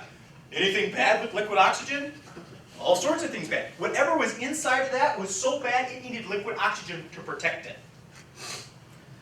These are a concern. And most of the times when you see these driving down the road, you'll see a stack coming up here, and it says, this vehicle vents, don't call 911. And people call 911. It's supposed to, because as it travels through different elevations, the sun comes out, the temperature will change, it still has to stay refrigerated, but it'll change state and need to vent some of that out. This thing gets in an accident. What happens to the refrigerant in it? Leak out. So now we have a super cold problem all over the place. What happens to the thing that it's supposed to be protecting? Warms up. Which is bad. These are very, very scary. So they're, I guess I never realized that they're, the liquid nitrogen or liquid oxygen is cooling something else. Yep, there's compressors and stuff like that that circulates through this insulated jacket. So they would still transfer liquid oxygen in that same vessel, wouldn't they? Yeah, probably. But whatever that one was using liquid oxygen. Like liquid oxygen, they'd probably cool it with nitrogen. Something a little bit more benign. If it got loose, it wouldn't be quite as bad. I don't know what the heck needs to be protected by liquid oxygen. Zombies. Yeah. So this is a big concern for us. The nice thing about it, it's built to a heavy specification, one of these, and you have to have a special license to drive it. We don't see a lot of them up and down the road. So they're probably built pretty well, but what happens if? Compressed gas tube trays, air gas has these. What are these things, you think? Individual gas. So, yeah, so. 6,000 PSI tanks that we have on the side of the ambulance. Fortunately, they went to the extra step of taking a 3-inch little metal band and strapping them together. Which usually, is that usually hydrogen? Actually, all sorts of stuff. Really? You probably won't find like acetylene or something that they have to use a chemical, but hydrogen, nitrogen, all sorts of compressed gas, like 6,000. I think some of them I heard are even up to 10,000. They're all valved here at the back. But honestly, these things get hit on the side, they just kind of go all over the place. Let's hope they don't crack in the middle. Dry bulk. Feed mill. When I was doing jobs out in Grand Rapids for Young's, most of the food places, their sugar, grains, starches, that type of thing came in with these. And they have like a big fan that offloads the stuff. Most of these are going to be benign. Intermodals, anything you can put on a semi-trailer, you can shrink it and put it in an intermodal. Same stuff. We have tube trailers, we have chemical haulers, we'll have everything. And actually, they kind of look the same, just shrunk down a little They bit. have the same specs though, like as far as like the like steel or whatever. Yeah, for the most part, they will. Like a propane one will still have that same spec, it just shrunk down a little bit. And these are great because you can send them from Guadalajara onto a boat, onto a train, onto a truck, to our neighborhoods. And they kind of come with a little bit of a superstructure around them, which is nice. The downside, this thing gets in an accident, that thing goes rolling down the hill. Rail, active or abandoned, we can still have stuff up and down. We have telephone numbers in our ERGs.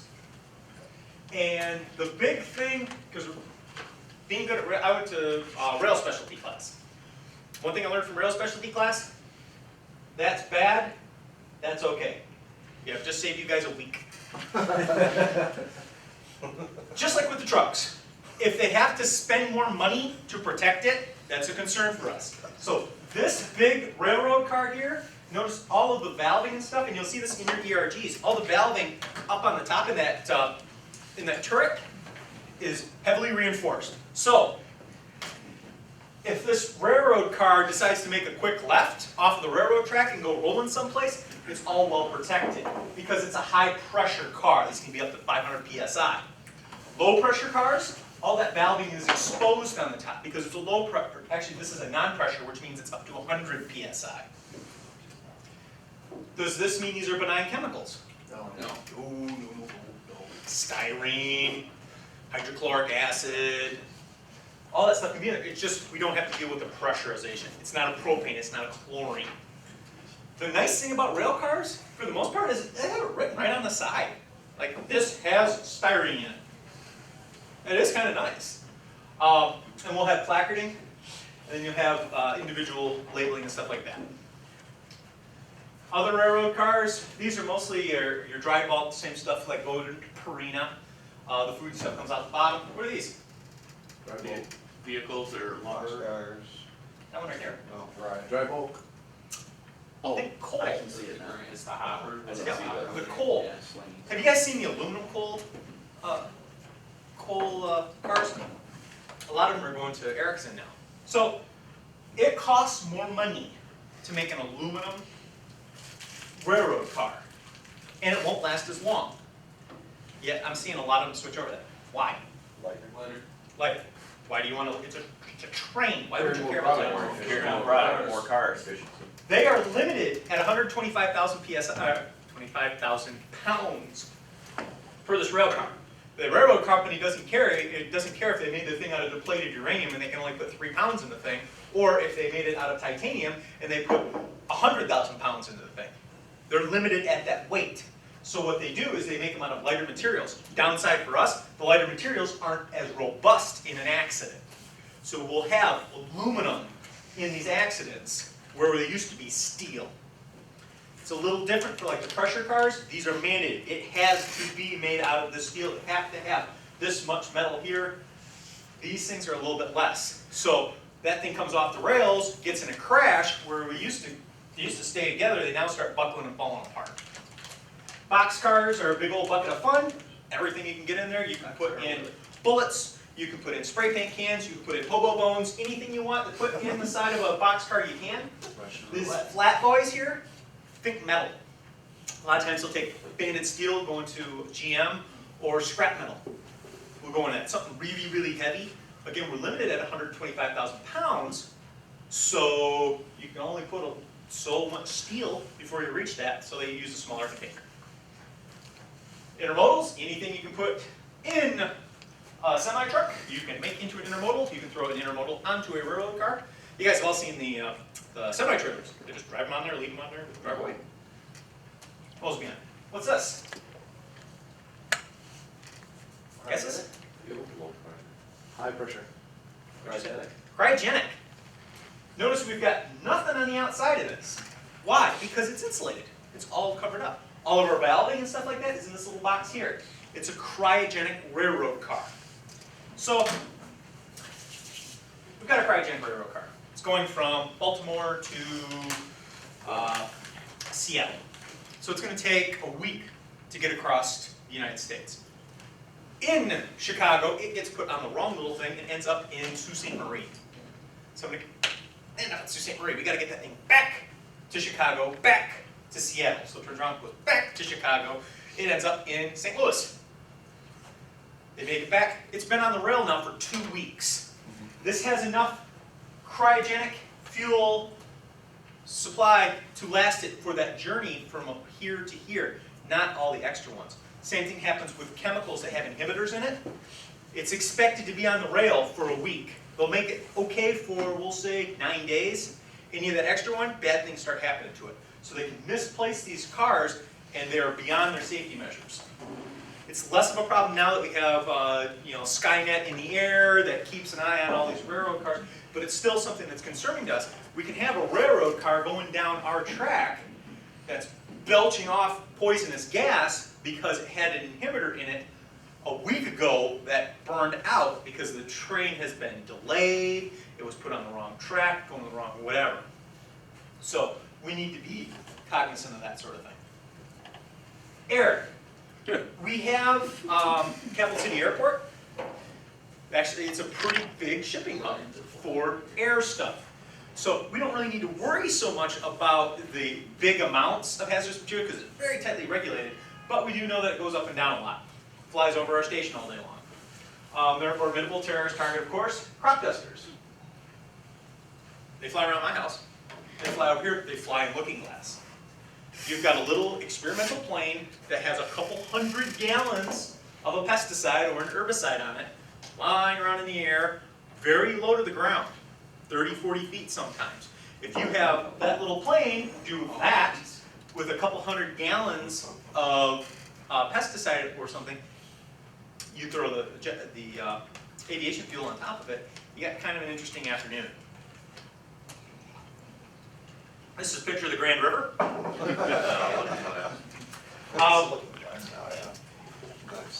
Obviously, we don't have to deal with marine, thank God. What are these things on here? Intermodal containers. Intermodal containers. Do we see them?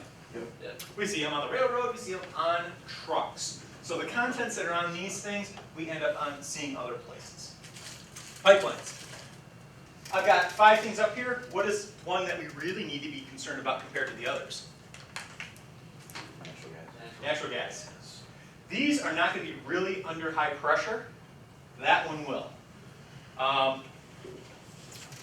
The natural gas, I'm positive on shift 2 when we had it, they were building Bridgewater. The natural gas main that they hit, remember that one? Were you our captain then? I don't think so. So, somebody with an excavator hit a natural gas main down on Canal here. Nice. You could hear it. I remember you were there. Yep. What did it sound like? It was god awful loud. It was so powerful, like rocks this size were getting blown out from it. Lots of pressure. Yeah, it sounded like a jet engine. Yeah. And it was just a hole in the ground with all that stuff shooting out of it. That's a concern because it was a lot of material under high pressure, which meant the whole area had just turned into natural gas problem. You put a lot of product into a lot of area, and there's no shutoffs. There's no on that thing. That we ended up having to have consumers come in with their shutoff team. They had to ground bond, wear flammable clothing, get in there and use a hydraulic, and it took a couple hours for them to shut that thing down. The apartment complex on Jolly and Waverly. That car that went into the gas. Remember those? Yep.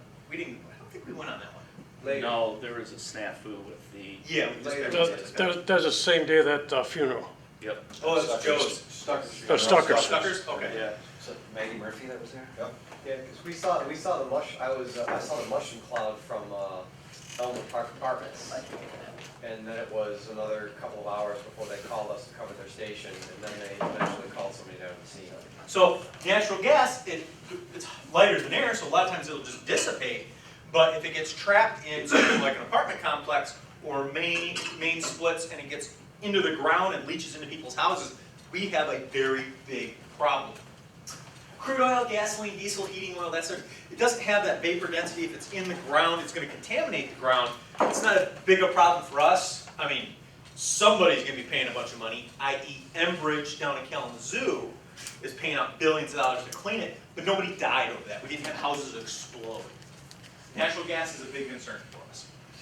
Storage containers, we've got, Sparrow has one of these on the north side of the building that they put their liquid oxygen in. It has about a 10-foot barbed wire fence, little turrets on the side, guy with a gun, pit bulls, all sorts of stuff. It has, I believe it is a plastic gate with a broken lock on it, protecting it. Nice.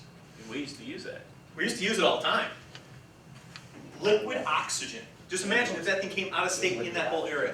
You got an oxidizer all next to the cars in the parking lot and all the generators across the street at the main building. It's pretty dangerous. We've got dome roof tanks. Remember the jet fuel that we were looking at earlier? It's a high pressure spherical. There's one down by Detroit. This is for LP. What about these? Propane. Propane. Where do we got a big one? Propane, dude. Oh, right There's by, American Gas on Wright Road. American down Gas. there on Christ. Yep. American And Gas on Wright Road and Grand River. Yep. Like you touched on Waverly with the U-Haul there. all over the place we've got these things. And what they do is they bring the semi in, they offload the propane into that, and then they take that and put it into little propane containers. Also, the same thing can be done with anhydrous. Same type of facility, same type of offloading issues in bigger containers. Where's this? Tank farm. At Marathon. Yeah. Marathon. Who knows what type of tank? They have the floating one roofs, don't they? They have a floating roof. Open floating roof. So those of you guys that aren't familiar with this, and they're all kind of, these are kind of variation on the same thing. You have a big, I think it's like a 2 million gallon tank, and it's got gasoline in it. Problem with gasoline, vapors. So what they do to minimize the vapors, or eliminate the vapors, is it has a big diaphragm. And when I mean big, I mean like 80 feet across diaphragm that sits on the top of the product, so there's no vapors. That works straight up to the point where the diaphragm catches on fire. And then you have a big open fire, burn pit. Yeah. Well, you can put it out. It's actually not that bad to put out. When I took my flammable liquids class down, Foam across the top. you take a lot of foam, you just rain it on, and you can put it out. It's kind of cool. Tar Farm has these cone roof tanks. The downside with that is depending on where the level of product is, you have your vapor space up there. The upside is that vapor space is almost 100%. So you're way above your LEL. However, if you get a hole in there and starts venting out, that's a little bit more of a concern.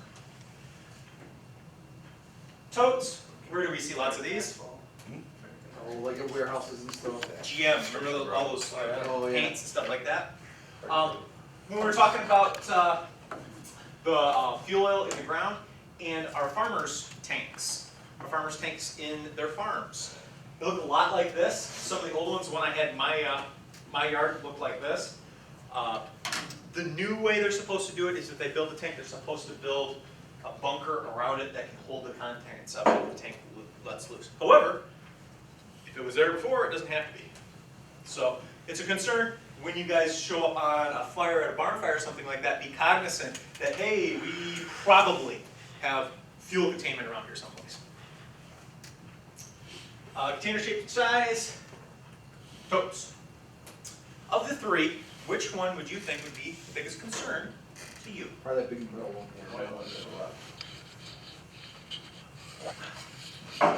One, two, or three? I say Three. one. Three? 3. One? Why one? Because it's a smaller amount and it seems to be very reinforced. Actually, it's not so much a smaller amount, it's a smaller pitcher. Then I have the harsh Well- chemicals. So what we've got is a superstructure here. Honestly, this is probably the one I'd be more concerned about, because not only did they build a superstructure around it, like they did this one, you can't stack anything on top of this one, I don't think. They also went to the extra step, extra added expense, to build this cage around it, so people can't get into it. Remember where our philosophy is. If somebody had to pay money for protection of this thing, they make no money by making this thing more expensive. It costs them money, which means the government told them, you will do this. Means it's more expensive, means it's probably a little bit more dangerous. These are the ones, Windex. Chloride. Yep, chloride. My brother-in-law has one of these up in Gaylord that he stole from the Army that they got their windshield washer fluid in. Trying to put his eyes out. He was asleep. So these are just your general chemicals. These are the cheapest ones to make. It's just a big plastic tub with aluminum, and the only reason that aluminum's on there is so they can stack another one on top of it. So these are the ones we're probably the least concerned about. The more heavily built it is, the more concerned about. These look almost exactly like the ones we have in GM. They can either be stainless steel or aluminum. If it's stainless steel, why? Because it's nasty. Corrosive. It's worse. It costs more to make it out of stainless steel than aluminum. So that means it's bad enough they had to do something, or it's incompatible with it. Polyline bags, you can get all sorts of different stuff in that. What's this? I'm going with cryogenic because Ken got it right last time.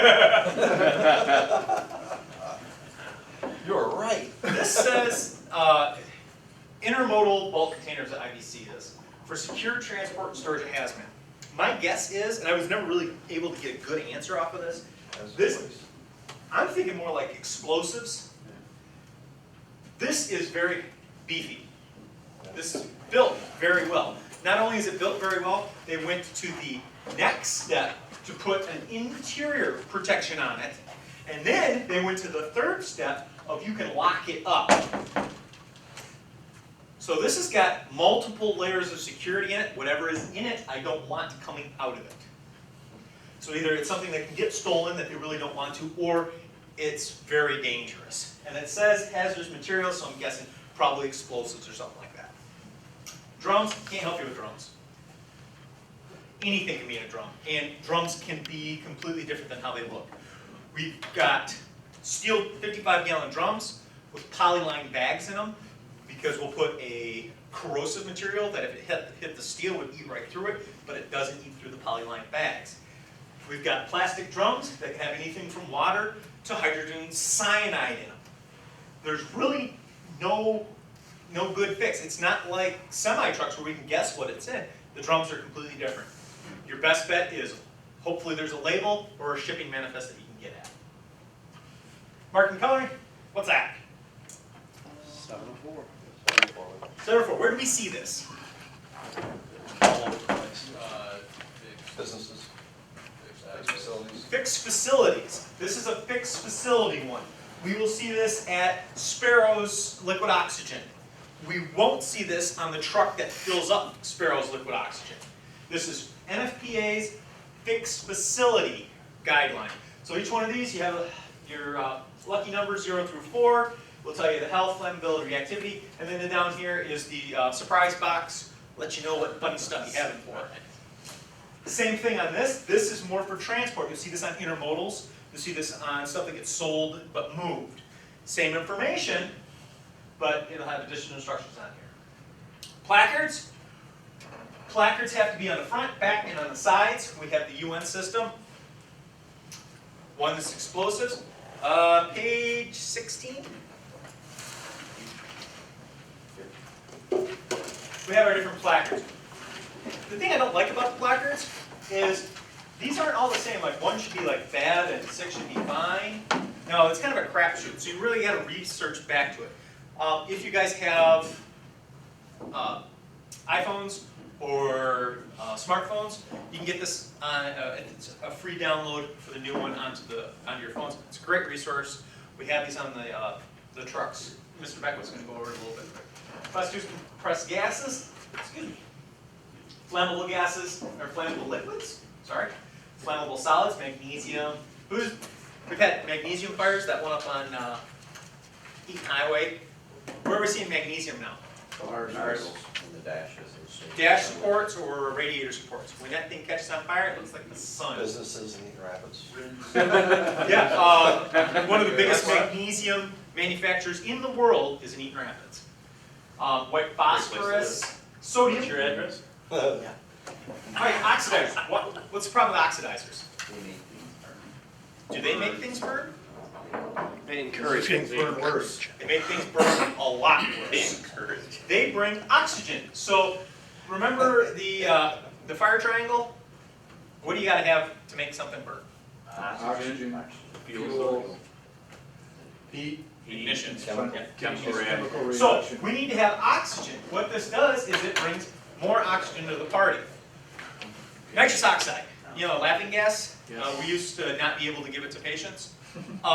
They use it in cars, right? Yes. I'm sure Nick had it on a motorcycle. Why? Makes you go faster. Combustion that much more. Why? Does it add gas to it? It introduces more oxygen. Introduces more oxygen into it. It's got nitrogen and oxygen. It has a higher concentration of oxygen than ambient air, so it makes it burn super fast. Same thing with these peroxides. They don't make things burn, they make things burn really well, really fast. We picked a dude a couple weeks ago who was smoking with his nasal cannula, right? Good idea. Wasn't that our shift? I think it was you guys. Shift one. Oh, it's shift one? For us. Yeah. Okay, so shift one. Guy smoking, sets nasal cannula on fire. How can nasal cannulas don't burn? Oxygen was going through it, raised it up enough that it burned. Our Nomex is the same way. In a high oxygen atmosphere, Nomex burns. Toxic materials, cyanides, anthrax, all the stuff that you would expect to be in toxic material. Radioactive, 1 through 7. Guess what? 7's worse. Corrosive batteries, also bases. And then miscellaneous. This is your grab bag. When I was working at Meyer, I used to unload trucks. Everything was ORM-D, other regulated materials. What it was is something that was flammable or toxic or whatever, but it was in a small enough container that came into ORM-D. So we got a lot of those things. Food flavorings, medicines, PCBs. What are PCBs? Polychlorinated biphenols. Yeah, good one. What's the problem with them? They're carcinogens. Carcinogens. So carcinogens don't fall under the other hazard classes. They fall under miscellaneous. Glad you woke me up. And then placards. All right, what's this one right here? Which one? The one right there. Oxygen. That's anhydrous. Is anhydrous explosive? Yes. Or does it burn? It burns, yes. Ask the guys in West Texas. Is it a asphyxiating gas? It is. Why is it a non-flammable gas? Good lawyer. So- Good lawyer and good lobbying. Good lawyer and good lobby. When anhydrous crosses over from the US into Canada, it no longer is a flammable gas. It has something to do with the border changing the chemical properties of it. It becomes an asphyxiating gas that they placard. So shipments coming from Canada, anhydrous ammonia is an asphyxiating gas. Why did they do that? The good lawyer and good lobbying is true. Who uses anhydrous mostly around here? Farms. Farms. If you No see farms, no food. that in a big container and the guy's spreading it on your food source, Yeah, it's not gonna look good. looks bad. However, that looks happy. Green means go. So that's one of the reasons why they did it. Anhydrous is a very, very dangerous chemical for us to deal with, but again, good lawyering, good lobbying. The dangerous placard, no idea what's in there other than the fact that it's dangerous. Usually smaller quantities, and then pack the thing full of. Think bullets. A lot of times being put in there. Another thing that was brought up, military shipments. Do military shipments have to be placarded? No. Why not?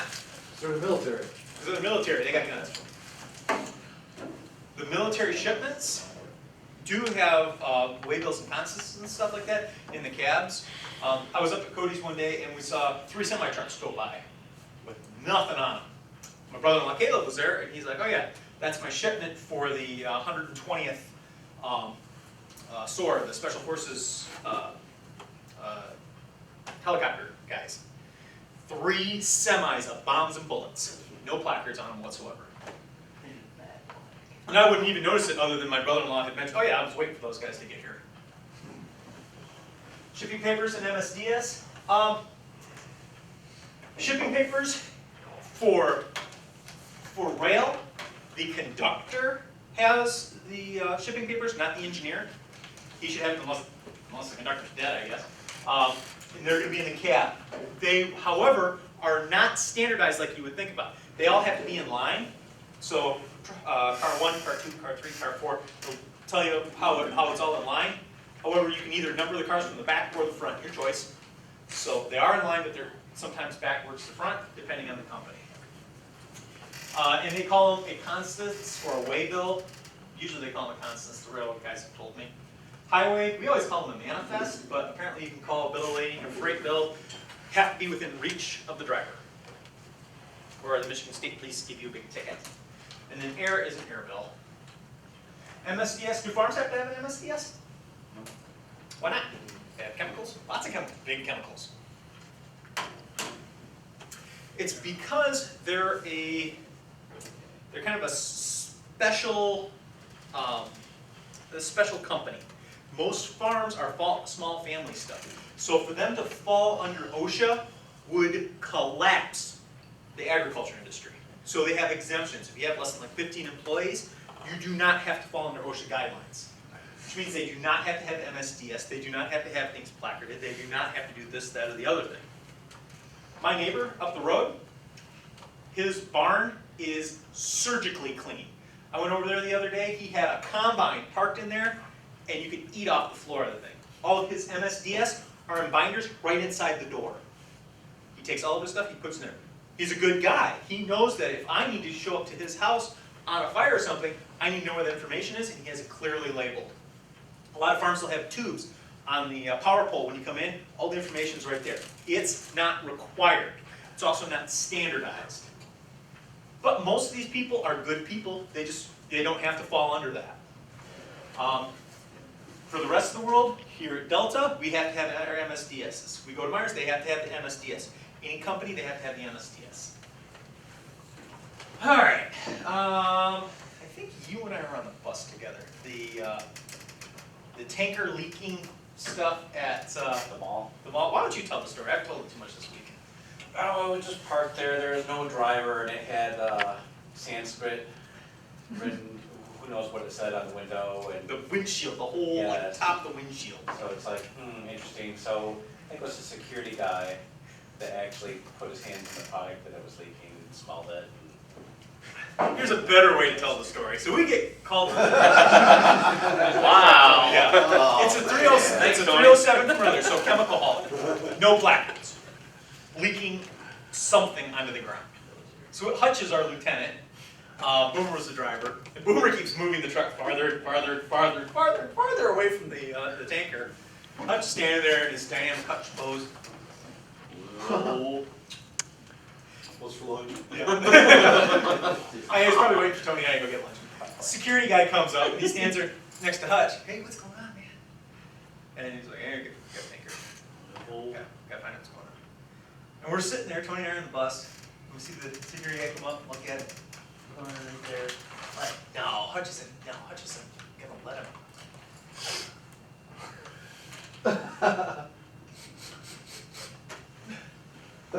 Hutch, of course, what's it smell like? We do not do that or let people do that. However, if somebody was involved in the product, we can ask them, what did it smell like? People who work in that industry will know, hey, I smelled rotten eggs. I smelled acetylene. I smelled this, I smelled that. People that live in these areas know exactly what that stuff is, and they can probably tell you in concentrations or exactly what happened where it was. We don't go around sniffing it. So it can be great benefit, just go do it. And with that, I'm going to take a break, and young Mr. Beckwith is going to update you guys on the ERG. You guys need to take a break? Take 5. All right. Okay, we'll start. Brendan didn't want to talk the whole time, so I'm going to do this ERG thing. Where is the ERG? Ambulance, fire trucks, all of our. Yeah, pretty much all of our vehicles. And the ambulance, where are we going to find it? In the cabinet without, or in the glove box rather. In the glove box, right. In the fire trucks? Glove box or center console. Yeah, somewhere up front. The point is to have it, and so you don't have to park and get out in like the reference cabinet in the ambulances or whatever. You want it right close. So this is an update. We have 2012. ERG is out now. We don't have any. But and the ones we're playing with today are from 2004. The ones that are in the ambulances and the fire trucks are 2008, which is the. It's not like it's been outdated 2 or 3 times. This was the current one until the 2012 issue came out. So not a ton has changed, but we'll go through some of the changes. It has been updated. Notice the 2012 here as opposed to the 2008. Huh. Never made the connection. What they have done, I assume with every, like from the 2004 to the 2008, and again with the 2012, they've made some changes to the white pages. The white pages are the ones in front that are basically the directions to the book. If you take 5 minutes and read those pages, you pretty much know how to use the book. And they streamlined it a little bit. I think all the phone numbers went to the back. And some of the more wordy directions kind of got streamlined, or at least like bullet pointed. They've added some sections or changed them a little bit. We've added some new chemicals.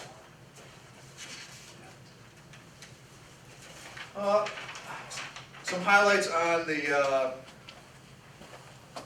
different sections. Like I said, the white pages are the direct. Oh shit, did I skip this? The white pages are general information. They've added some new chemicals to the yellow section.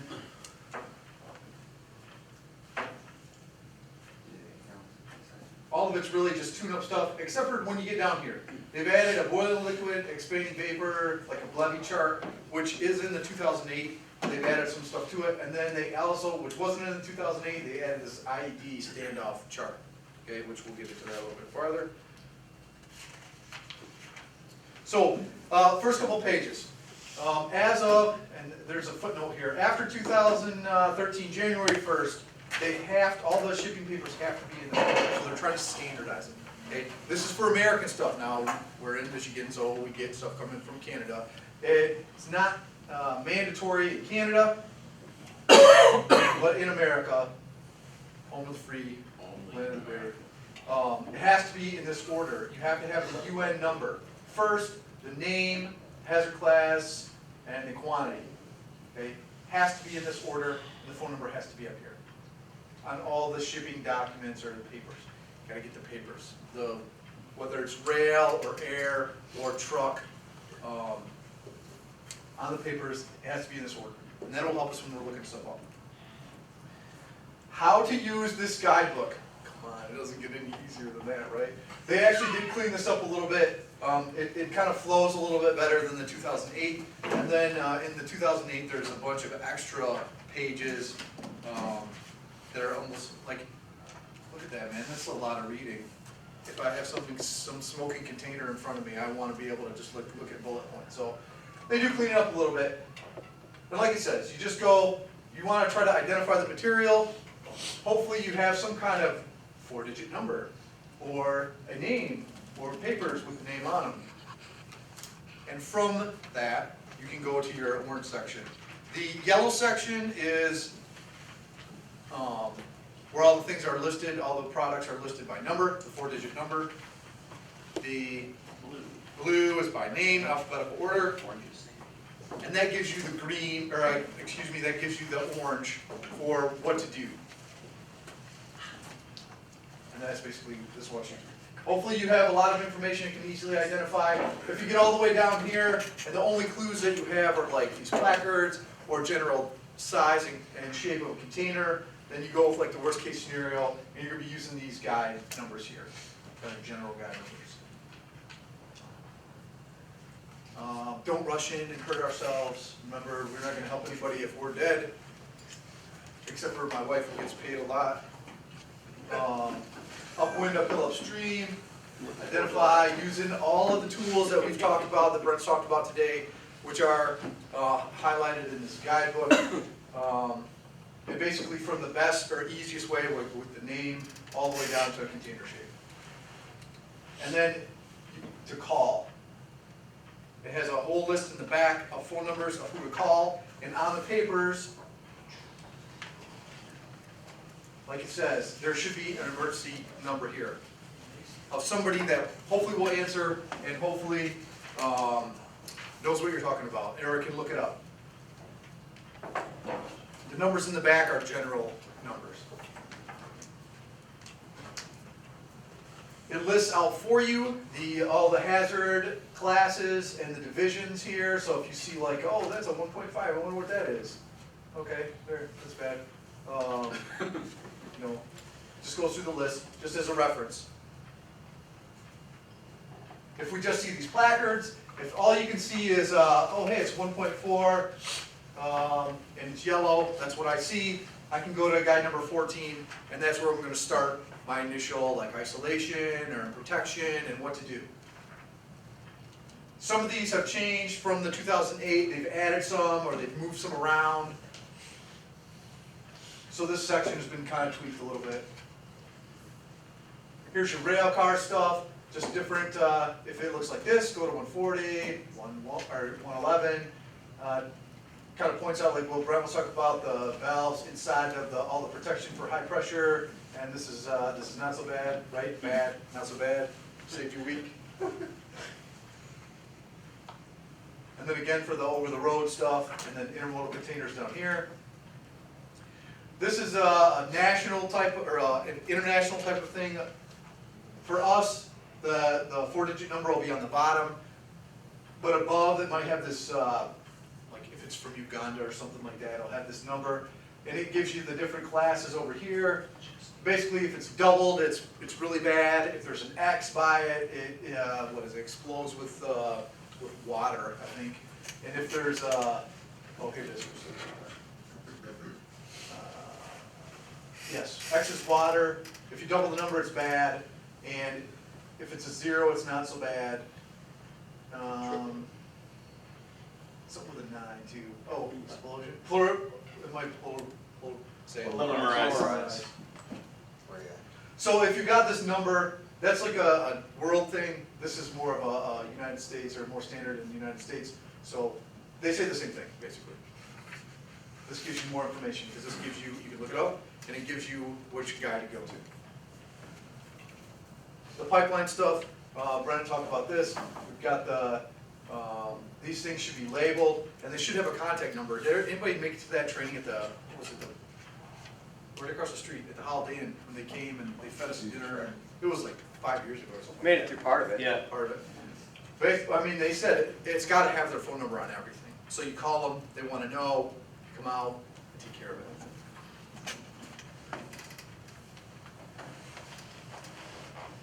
Let's see. Oh, is this the green section? Basically, yellow section by number. And here's an example. Oh, there's an example. Oh no. Blue section by name, alphabetical order. Another example. And then here's just an example of a couple pages from the guidebook. Like I say, on some of these, some of them they've cleaned them up or changed around a little bit to reflect changes from 2008 to 2012. But it still goes in this order.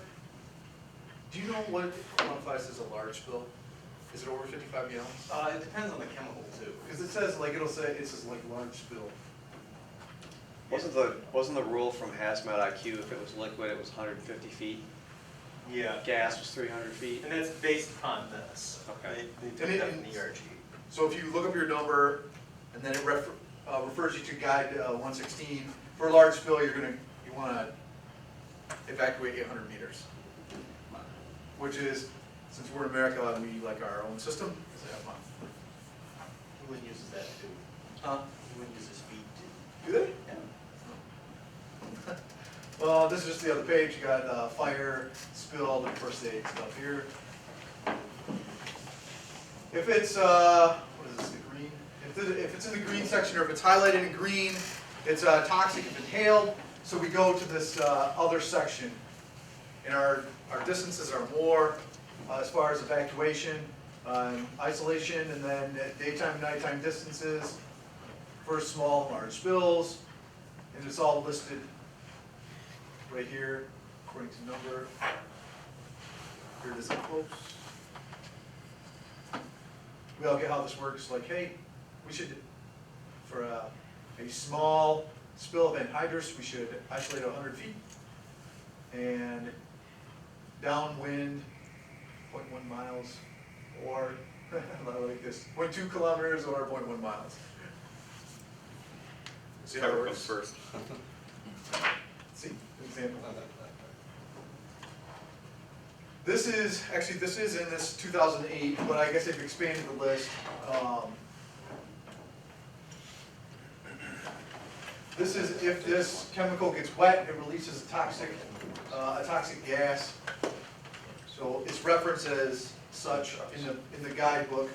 And then these chemical names are all down here. So you can actually, instead of knowing the chemical symbol, you can say, oh, HBr, what is that? Oh, that's hydrogen bromide. Okay.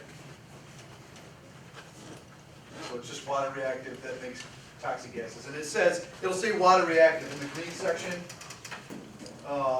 It'll be dark like this, bold underneath of it, and it'll say reacts with water. So then you can go to this chart. Oh, right here, when spilled water.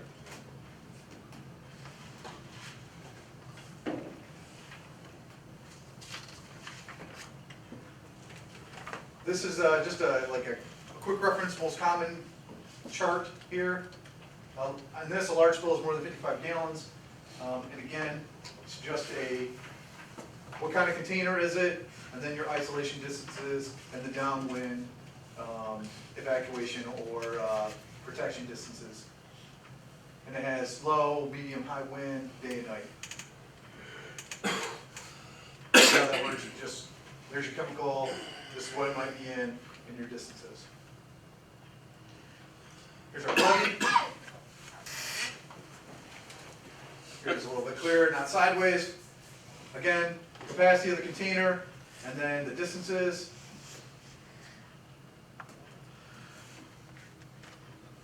Nope. Okay, so here's our IED thing. This is new. This is an entirely new chart in 2012. Again, we don't have any of these guides, but when we get them, you will notice that there is a new chart in there for IEDs. So you have everything from pipe bomb, suicide belt, down to semi-truck. Is there a pressure cooker on there? I don't know where that would be. Put in any kitchen implements. Vest, maybe? I don't know. Briefcase, there you go, briefcase mount. So, you're assuming it's about 55 pounds, comparing it to 55 pounds of TNT, and it gives you so you should be away from that by 150 foot if you're in a building, and if you're outside, the evacuation distance is 1850. And I guess if you oh look, it is a pot. What can I associate that with? Briefcase. I guess I Pretty go with a close. briefcase. So we'll have down at the bottom is if the IED is some kind of compressed gas cylinder, small tank, large tank. This is just LPG. And that gives you your distances here, fireball diameter, which is always cool, and your safe distance as long as your fireball diameter is cool if you are past this safe distance. That's the changes. You didn't have to start making rules. Oh, appreciate it. All right, thank you, Brian. By the way, Brian is another tech on our shift. I'm here all week. He's here. And right now, the three techs on our shift are Nordland, Brian, and myself. And since Mr. Ash doesn't want to do it, we're going to get Mr. Bennett trained up as a tech. Mandatory. Mandatory. So stick your nose in the book. You know, it just takes a second. Right, John. Afterwards, I'll skip this. It just takes a second to put your nose in the book and knock the cobwebs off this information and figure out, because you don't have to keep all this crap in your head. Like Brent's doing the, I think it's page 17 or whatever. I can't keep that stuff in my head. The only reason I know that is because I've been teaching it this Well, week. but you know, when you get like Tobin and those guys and they know they got this book memorized, no, you don't have to do that. You can just use the book the way it's supposed to be used. Get the information however you can get it and go find your appropriate guide number and then start from there. And it's real important to think, because surprisingly enough, not a lot of people really compare me that favorably to Chris Ware in intelligence. And there's a reason for that. I ain't that smart. But I can do this stuff because I know where to look. I know where to look in there. I've got the research stuff on my phone. I know what monitors to look. It's not, it doesn't take super smart people to do this. You don't have to memorize all this crap. That's where we've always kind of hamstrung ourselves in the past, where it's always been, oh, you gotta be so smart. Oh, they used to call the guys at Station 6 the eggheads, because they memorized all these chemical names. No. Anhydrous, I memorize anhydrous stuff because that's what I gotta deal with, especially out in rural area. It's important to me to know that stuff, so I kind of, put it in my brain. We don't have to memorize all this stuff, we just have to know where to go to find the information. See, that's why you don't have to do that tomorrow. Yeah.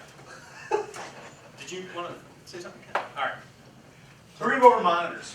Thought the better of it. Yeah. Monitors were kind of what make us special here. That's not the only thing. Yeah. The fact that we have this stuff gives us a lot of capability. We can find out not only what stuff is, but where stuff is, what our distances are. We've got a lot of monitors. We're very fortunate to have a lot of good monitors within the department. And we have to play with them enough to feel comfortable with them, to have trust in the monitors. Something we're going to talk about a little bit here. We have to know about our monitors. We have to know the calibration, what it's calibrated to. Because when I pick this thing up, this will work with 100% accuracy to what? Whatever it's calibrated to, and that's it. It may, coincidentally, work to 100% accurate to something else, but not guaranteed. It has conversion factors. So we have to know what the calibration is. We have to know what the startup procedures are. How long does this thing take to get going? Good 60 to 90 seconds. Yeah, a long time. This seems to be missing a part here too. Still important. This is our forward gas. It takes a while to start up. The Hazmat ID, who knows how long this thing takes to get going? Ooh, that's like 3 or 4 minutes. Half an hour is, it takes like 5-10 minutes to get the thing going, but they say it should be warmed up for a half an hour before we play with it. It's important that we know that before we start playing with it. The sensitivity. What doesn't this see? There's a lot of chemicals out there that just because it's not beeping doesn't mean the chemicals aren't there. The accuracy. This is 100% accurate to what? Cow gas. The cal gas, and that's it. There are conversion factors to that. And if it's cold out, does it change the accuracy? Does it change the sensitivity? Selectivity, response time. I'm taking my forward gas here, and I'm walking through a building. Beep! Where did it beep? Oh, probably back there. Back here. If I have a tube on it, say if I have a 4-foot tube, how much does that change it? A second per foot. A second per foot. So we have to, when we're doing air monitoring, you have to be slow and precise to allow the equipment to catch up with the distance that we're covering. And that lag time. And then inherent safety. Most of our stuff is intrinsically safe, unless it seems to be missing part of it. But we need to know if we're going into a explosive atmosphere, corrosive atmosphere, the inherent safety of the monitor we're using. So this is how we monitor. We start off with rad. Why? Because it can go the farthest. It's the hardest to protect against. It's hard to protect against. We got nothing going for rad. But yeah, it's easiest to detect. Yeah. Beep, beep, beep, beep, beep, beep, beep, beep, beep, beep. But if we don't look for it, we're not going to see it. And what we're doing here is we're just checking things off. This is our rad detector, in case you're looking for it, and these are our dosimeters. Also checks for rad. They do nothing, we are happy. This will actually pick up background radiation too, so you let you know that it's working. But rad, we check it, we're done. F paper, pH paper, flammability, oxygen toxicity. The papers, the pH paper. Why do we use pH paper?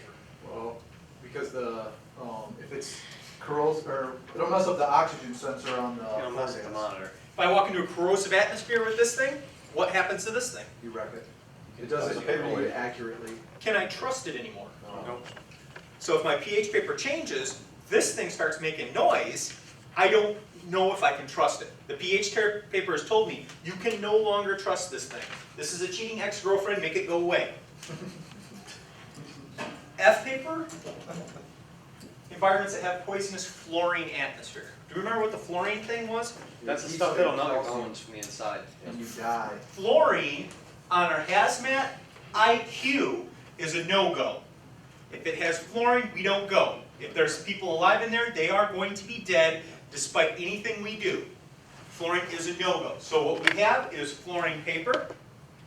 We put that someplace where we can see it, and if we go into a fluorine atmosphere, we back right out. Because it's a no-go, we can't go into it. And that's really all it is. It's a pinkish red that turns yellow in the presence of fluorine, and it's like the rad. If it shows up, there's not a lot we can do about it, we back up. We can wear chemical protective clothing. With the fluorine paper, we still determined that on our initial recon, we're still doing our initial recon and turnout gear, but we're backing out when the fluorine. Yep. Because if there was somebody in there to save, They're done. they're done. I don't know. I Well, know it's that they use it for like semiconductor cleaning and stuff like that, so I think a lot of electronics, stuff that has to be super, super clean. I can't give you a good answer on that one though, but I know it actually gets used quite a bit. I've actually sat and watched railroad cars that are crap go down downtown So Lansing. you get the same hazard out of like a hydrofluoric acid? No, Okay. fluoric is different than fluorine. And a lot of the difference, fluorine, if you look on the periodic table of elements, is way over here next to the noble gases. And the little line that it's in, those are very aggressive little elements. And they want an electron really, really, really, really bad. And if you look over here on this side of the periodic table of elements, is where calcium is. Calcium will be more than happy to give up that electron. So those two mate together way good. That's what makes them so bad. I remembered something from a chemistry class. One cross. Radiation detection, we've got alpha, beta, and gamma that we're worried about. It's important that when we use our dosimeters, these have rem and It's a funny sign. rem and millirem. We want to be using the millirem sentence, or sentence, the millirem portion of it.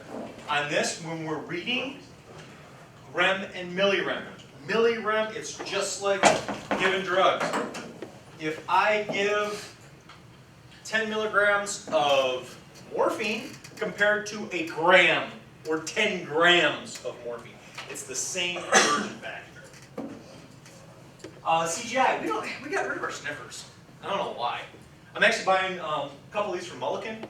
$200 is all they are. They're way cheap, they're way easy, they're dependable. You remember the old sniffers? It was awesome. They're expressed in percentage of LEL, usually by just a sound, and they're affected by temperature, humidity, and elevation. You don't have to worry about the elevation here, but all of the monitors that we use, when we fire them up, we want to fire them up in the atmosphere temperature and humidity that we're going to work in. So a lot of times that's difficult.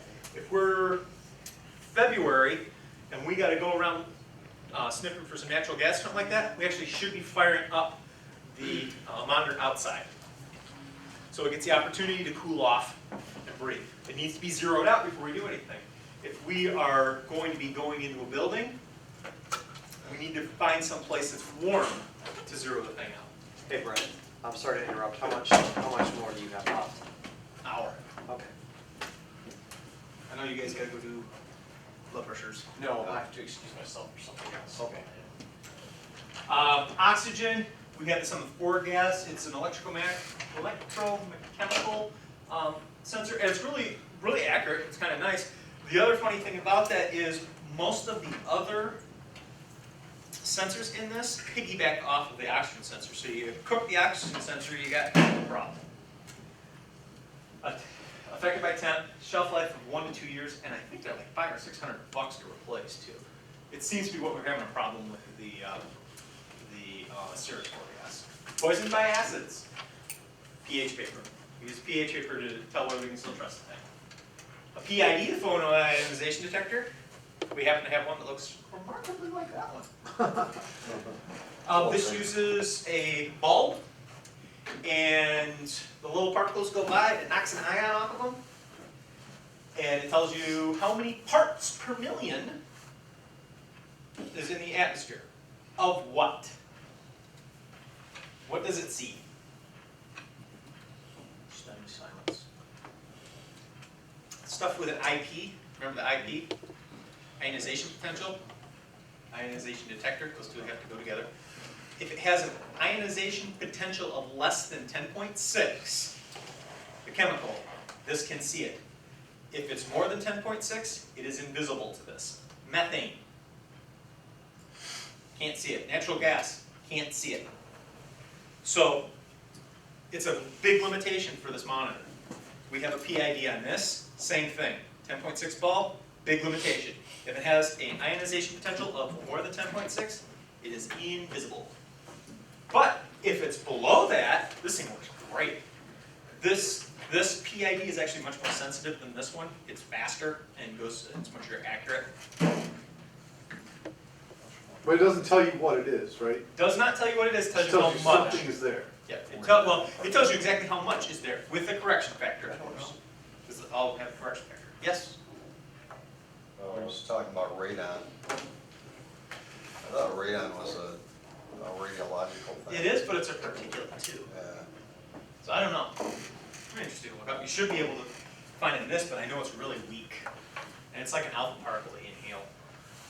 Single gas, this one is chlorine. We have some of these, they are getting fixed, so we essentially don't have them anymore. The nice thing about this monitor, if I take that chlorine monitor into a chlorine atmosphere, if I take this chlorine monitor into a chlorine atmosphere, what happens to it? Snap, crackle, pop. Take that one in, what does it do? It tells me how much chlorine's in there. It does not go snap, crackle, pop. Anhydrous ammonia. We go down to Myers. Myers has a whole bunch of single gas monitors calibrated to ammonia. Which means when we use them, they're calibrated right to the gas that we want to use. We don't have to use a correction factor, and it won't go snap, crackle, and pop. Way nice. Affected by temperature. So that's going to be a problem if we have to go into the cooler to go after an ammonia leak. It's 10 below in there. The accuracy of our monitor is going to be affected. So this is the Cirrus 4 gas monitor. We have a lot of these. We've had problems with them. Just kind of reliability. So this is straight off of their website. The Cirrus multi-gas detector integrates MSA's proprietary patent-pending PID sensor into a semi-durable 4-gas detector that's designed and built for safety, reliability, and multiple repairs. Fast response times let user kindly monitor for other 4-gas monitors that are working around the area, and for VOCs, combustible, toxic, and reaction to this. Do we trust this? Yes, as much as we can. So this is the problem we have when we have a piece of equipment that breaks on us. When it's working and it's working fine. But With repairs, it erodes our confidence in it. So, this one right now, if I start it up, I'm going to have VOCs on it. I don't know why. I have to let it clean air for a half an hour and the VOCs go away. Do I really trust this? Right now. I'm sure the other forecast stuff work on it. If I'm going to use this thing for air monitoring, I'm bringing in something else. Oh, we have the CO thing. Yep, we got the CO. 413's got one of these. 436 has got one of these. We can take 2 of these. If I have 2 of these and they're giving me the exact same reading, do I trust it? Yeah. If I get 2 of these, one's giving me a reading and one's not, do I trust it? Which one do I trust? Then we go get something else. So it's a problem that we're having with our monitors is a trust factor with the equipment, which is why we're replacing them with that. These are the new multi-rays. Multi-ray, 413 is going to get one, and the squad is going to get one. This is a 4-gas PID, plus it has hydrogen cyanide. Ignore the gamma. It has a hydrogen cyanide detector in there. This one does. This one. Does that have the higher bulb? Does that have the 11 point whatever? Nope, 10.6. Still 10.6. The reason that we go with the 10.6 is the 10.6 is durable. The 11.4 bulb burns out way too quick. We have 2, one's yellow, one's black. The one that is yellow goes on the engine and has parts per million. The black one has parts per billion. I would suggest you not take the one that's black and put it on the engine, because when you go to do your daily rig check, I bet you that thing's going to go beep, because parts per billion is very, very small. Parts per million will probably take a little less time to clean. So this one's going to be on the squad, the parts per billion one, and it's going to be very, very, very accurate. It's probably going to be a pain. Yes? As far as the daily startup of those, is it gonna be recommended that those actually go outside instead of like in the cab of the truck, or? Yeah, I would take them outside, because just think about all the stuff we got floating around. Right, okay. You know, especially your weeklies. I know you mentioned it earlier. Yeah.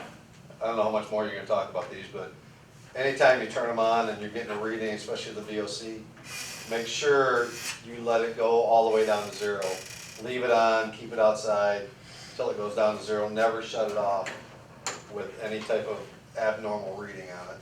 Because what happens, especially with like the oxygen sensor, it will flush out, if you let it run, it will flush out the contaminant that's on it. So depending on whoever had it last, may have shut it down and there were still contaminants inside this thing.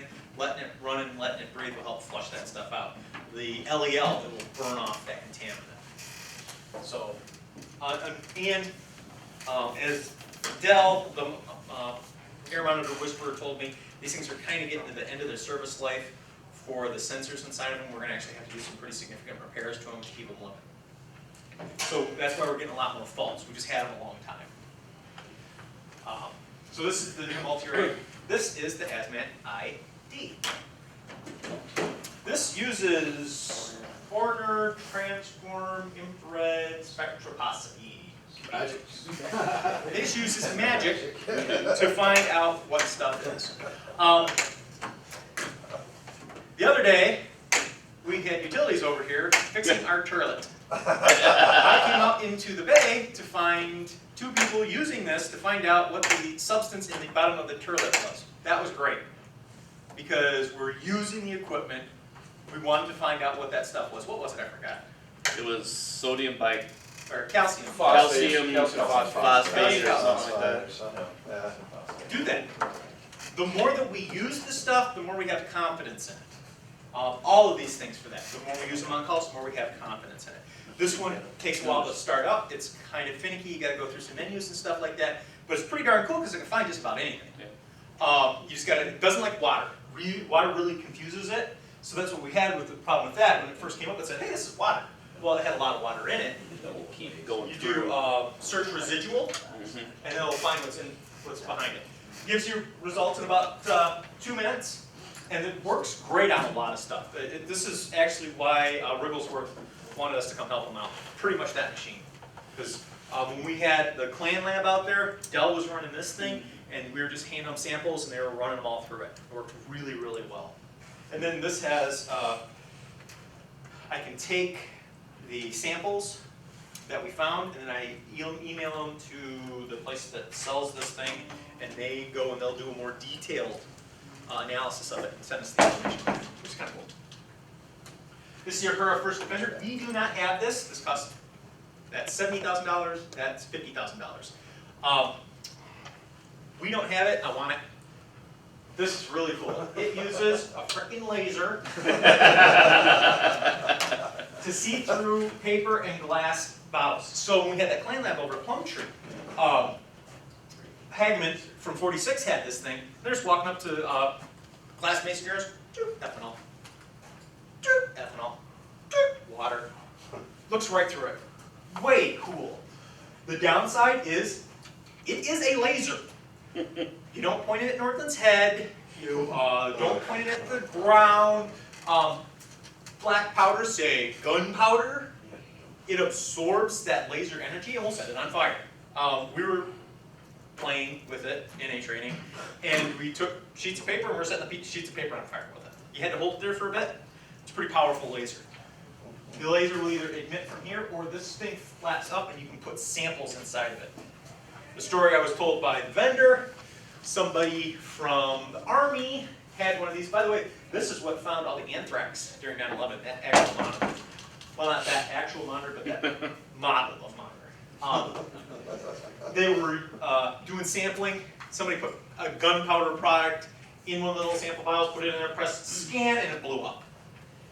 Doesn't like dark powders, silver azides, stuff that can absorb that laser energy. Works great with white powders and clean, looking through clear vessels. It's pretty darn cool. So between the two monitors, they're a great match. Yes. So if there's any chance of any flammable vapors around your container that you're trying to analyze, you wouldn't want to, would that ignite it? You know, it doesn't really seem to, because that needs more of a spark. And actually, the laser, when it shoots through, goes through pretty quick. It's usually when you're holding on something solid that can absorb that energy to raise it up that temperature. Can you use that in a flammable atmosphere then? Yeah. Or you can? Yep. It's supposed to be intrinsically safe for doing that sort of thing. Unless you're pointing it at something that will absorb that energy that could start a fire. Trade-offs on stuff. You know, this is very portable. It's very easy to use. You can do a lot of stuff. It's a laser. WMD detection. This is our expired, very expired by like 5-7 years. This is the M8 paper. It's kind of like fly paper. You peel this off in the presence of some WMD. It's supposed to change color. Yeah. This doesn't work because it's expired. We probably should get some new stuff. Is it sticky, Brent, or? Yeah, it's tight? Okay, so Yeah, you can sticky just like stuff. stick it on Yeah. or whatever? But this stuff, you can pass it around, chew on it, play with it. And then this is also the expired, yeah. I don't know if this picks up ricin. I don't think it does. Is that the thing where you gotta crack this, Yeah. pour in that? Yeah, This takes a half an hour to work. It's a pain in the butt in a level A too. Yeah, it's impossible. And the other thing is, if you're like me and you're friggin' colorblind, these all look the same. You're colorblind? Oh yeah. So it's very dependent on the interpretation by the user. It's not great. It's all we've got though for WMD. 46 has some WMD monitors that work really good that will help us out, but we don't have them. And then, summary for this, air monitoring enables decision making by us. Using the monitors we have, don't forget we've got a temp gun too. Using the monitors that we have, we are able to make educated decisions. How far do we actually have an atmosphere? Are people contaminated? That type of thing. We got to know what they're calibrated to. We got to know the characteristics and limits, and we got to know what the how to fresh air zero the thing. We got to know the relative response. If it beeps, we know what that chemical is. We know how much that the PID is telling us. We got to look up someplace to say, okay, what does this really mean? You guys want to take a quick break? We use the Hazmat IQ system, and this is really going to dictate, especially for rescue, what we use at the PID. are we ever gonna get that class again? I don't know, but Cause I never had it. this You probably is didn't sign in. this is a company. That was the day that the board had their chlorine mix, so we had 15 minutes of it. Yeah, Before this, we're left now. the Hazmat IQ is a private company, and they are fiercely protective of their patents. So they are the guys that teach their own class. So we have to pay per square to come in and teach it. And it's a great class. You've got the line here, and everything above the line. Mr. Van Hall There's probably a gas. does a lot of it too. I don't know if he legally can or not. I don't think you For our can. group. Okay. Oh, you can? So above the line, we got to worry about flammable. Notice the yellow slash. That's fluorine. And then these are noble gases. Don't have to worry about that. Everything below, it's pretty benign. You don't have to worry about it. So for us, for rescue, we almost exclusively are wearing bunker gear because our biggest problem is catching on fire. So types PPE, uniforms. This outstanding outfit here is PPE. Ensemble. Yeah. Firefighter turnout, body armor, body substance isolation, the propstal sleeves, PPE, and chemical protective clothing. Respiratory protection, we got two types. Respirators, air purifying respirators, APRs. We've got our PAPR, the illustrious PAPR human dust spy, the government, and then full face masks and half masks.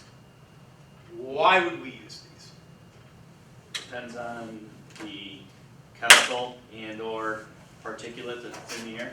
But why would we use this? SCBA covers it all. It's guaranteed. You don't have to wear it on your badge. A little lighter, You can get into different places with simple to use and maintain. Simple to use and maintain, high relatively durability. inexpensive. Everybody else but us wants to use these. So we've been on meth lab calls. What do the cops do as soon as we clear it through? The middle. Can we go on? Can we go on? Can we go on? Can we go on? Can we go on? No. Can we go? Go. Can we go on? No. Can we go on? Yes. Fine.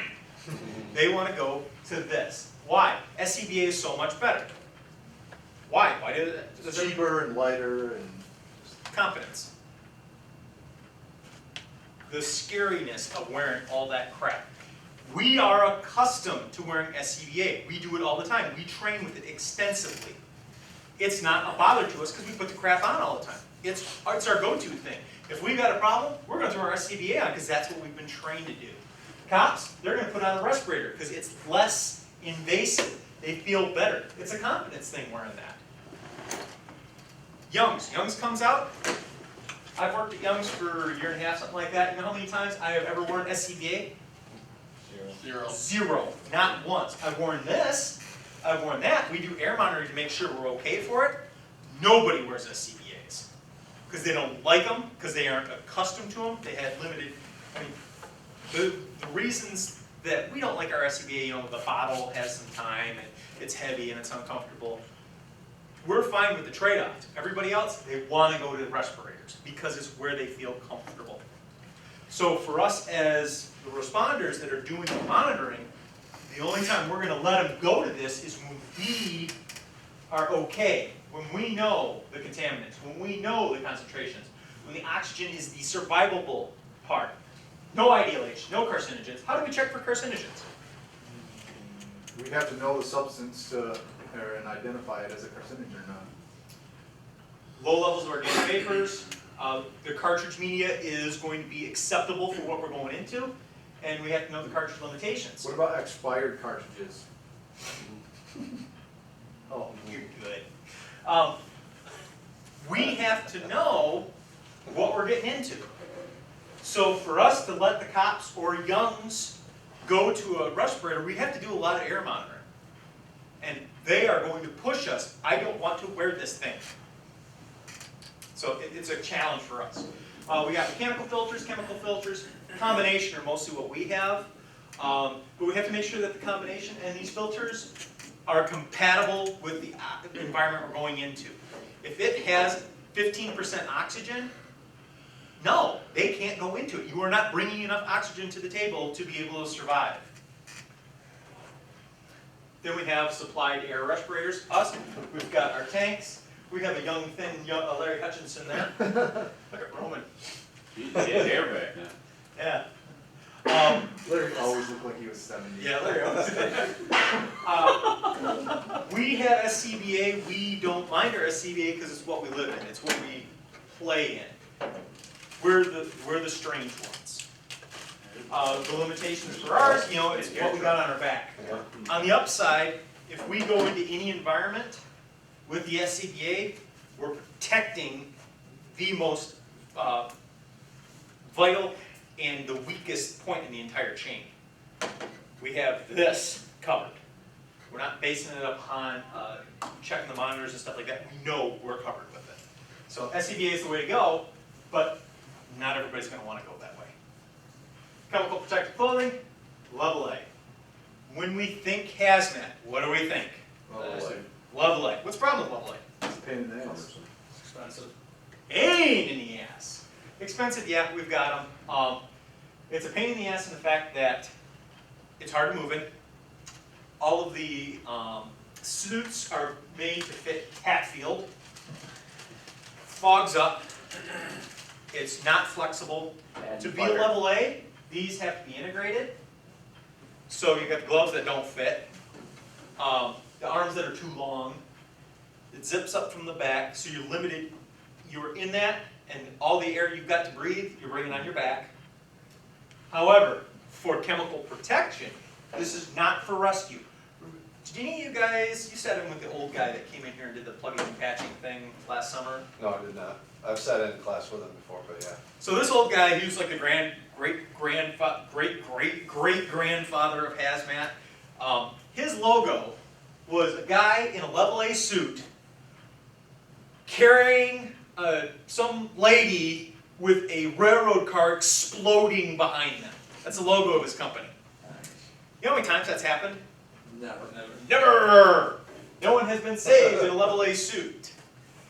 Recovery. If things are going to catch on fire, what don't I want to wear? Shrink wrap. Shrink wrap. So those are some of the limitations for it. If I have to go into chlorine, if I have to go into a corrosive atmosphere to do plumbing work, to do recon to find out what's wrong, to do slow methodical work, this is actually the best stuff to wear because we're guaranteed if the chemical is compatible with the suit, good protection. We don't have any openings here in the hands or the feet. We take it all in. When I did my rail training, they had us in these things. We had to carry a chlorine kit a quarter-mile across the desert to get to the railroad car, then climb up on the railroad car, put the C kit on it. So I'm pulling this little wagon with my C kit on it. I've got this arm popped out with a rag, wiping off the face of the seat, wiping off my mask, wiping off the face of the suit, wiping off my mask. That's how I spent the entire time I was in that suit. Fogged up like crazy. And we caught the suit on all sorts of things. What's the alternative? Behind chlorine. Getting burned. So if we have to, this is the best thing we can wear, but it's something we don't want to wear. Level B, if we are not going to be playing in the substance, or it's a chlorinated gas or something like that, we can step down to level B, where we're going to seal off these. These they don't have to be attached to the suit. A lot of times the boots will be attached to the suit, but the gloves won't. This is nicer because this is not the Michelin Man. I'm wearing my mask, and I have just my mask to deal with. I'm wearing a suit that fits me. That's a change. We have the SCBA on the outside, so if I need to swap bottles, I can swap bottles. Let's just say easier to move around. This is what the meth guys mostly wear. It's easy, it's comfortable. If you got to do things, it's better. It's not superior chemical protective clothing, though. I've got gaps here and here. My SCBA is on the outside, which means my SCBA can get contaminated. It's not the best. But for living in it, ooh, this is so much easier. So when I'm working at Young's, if I've got to dress out in something, this is usually what I'm dressing out in. If I have to wear SCBA, probably look a little bit more like that though. I'll just wear a respirator because we don't wear SCBA when we're not at the fire department. So this is going to be the next step down. Remember when we were doing decon? We are in the next level down from the people we're doing the technical decon to. So this is going to be the next step down. Respirator. We're still covered. We should tape the hands and stuff like that just in case stuff gets in.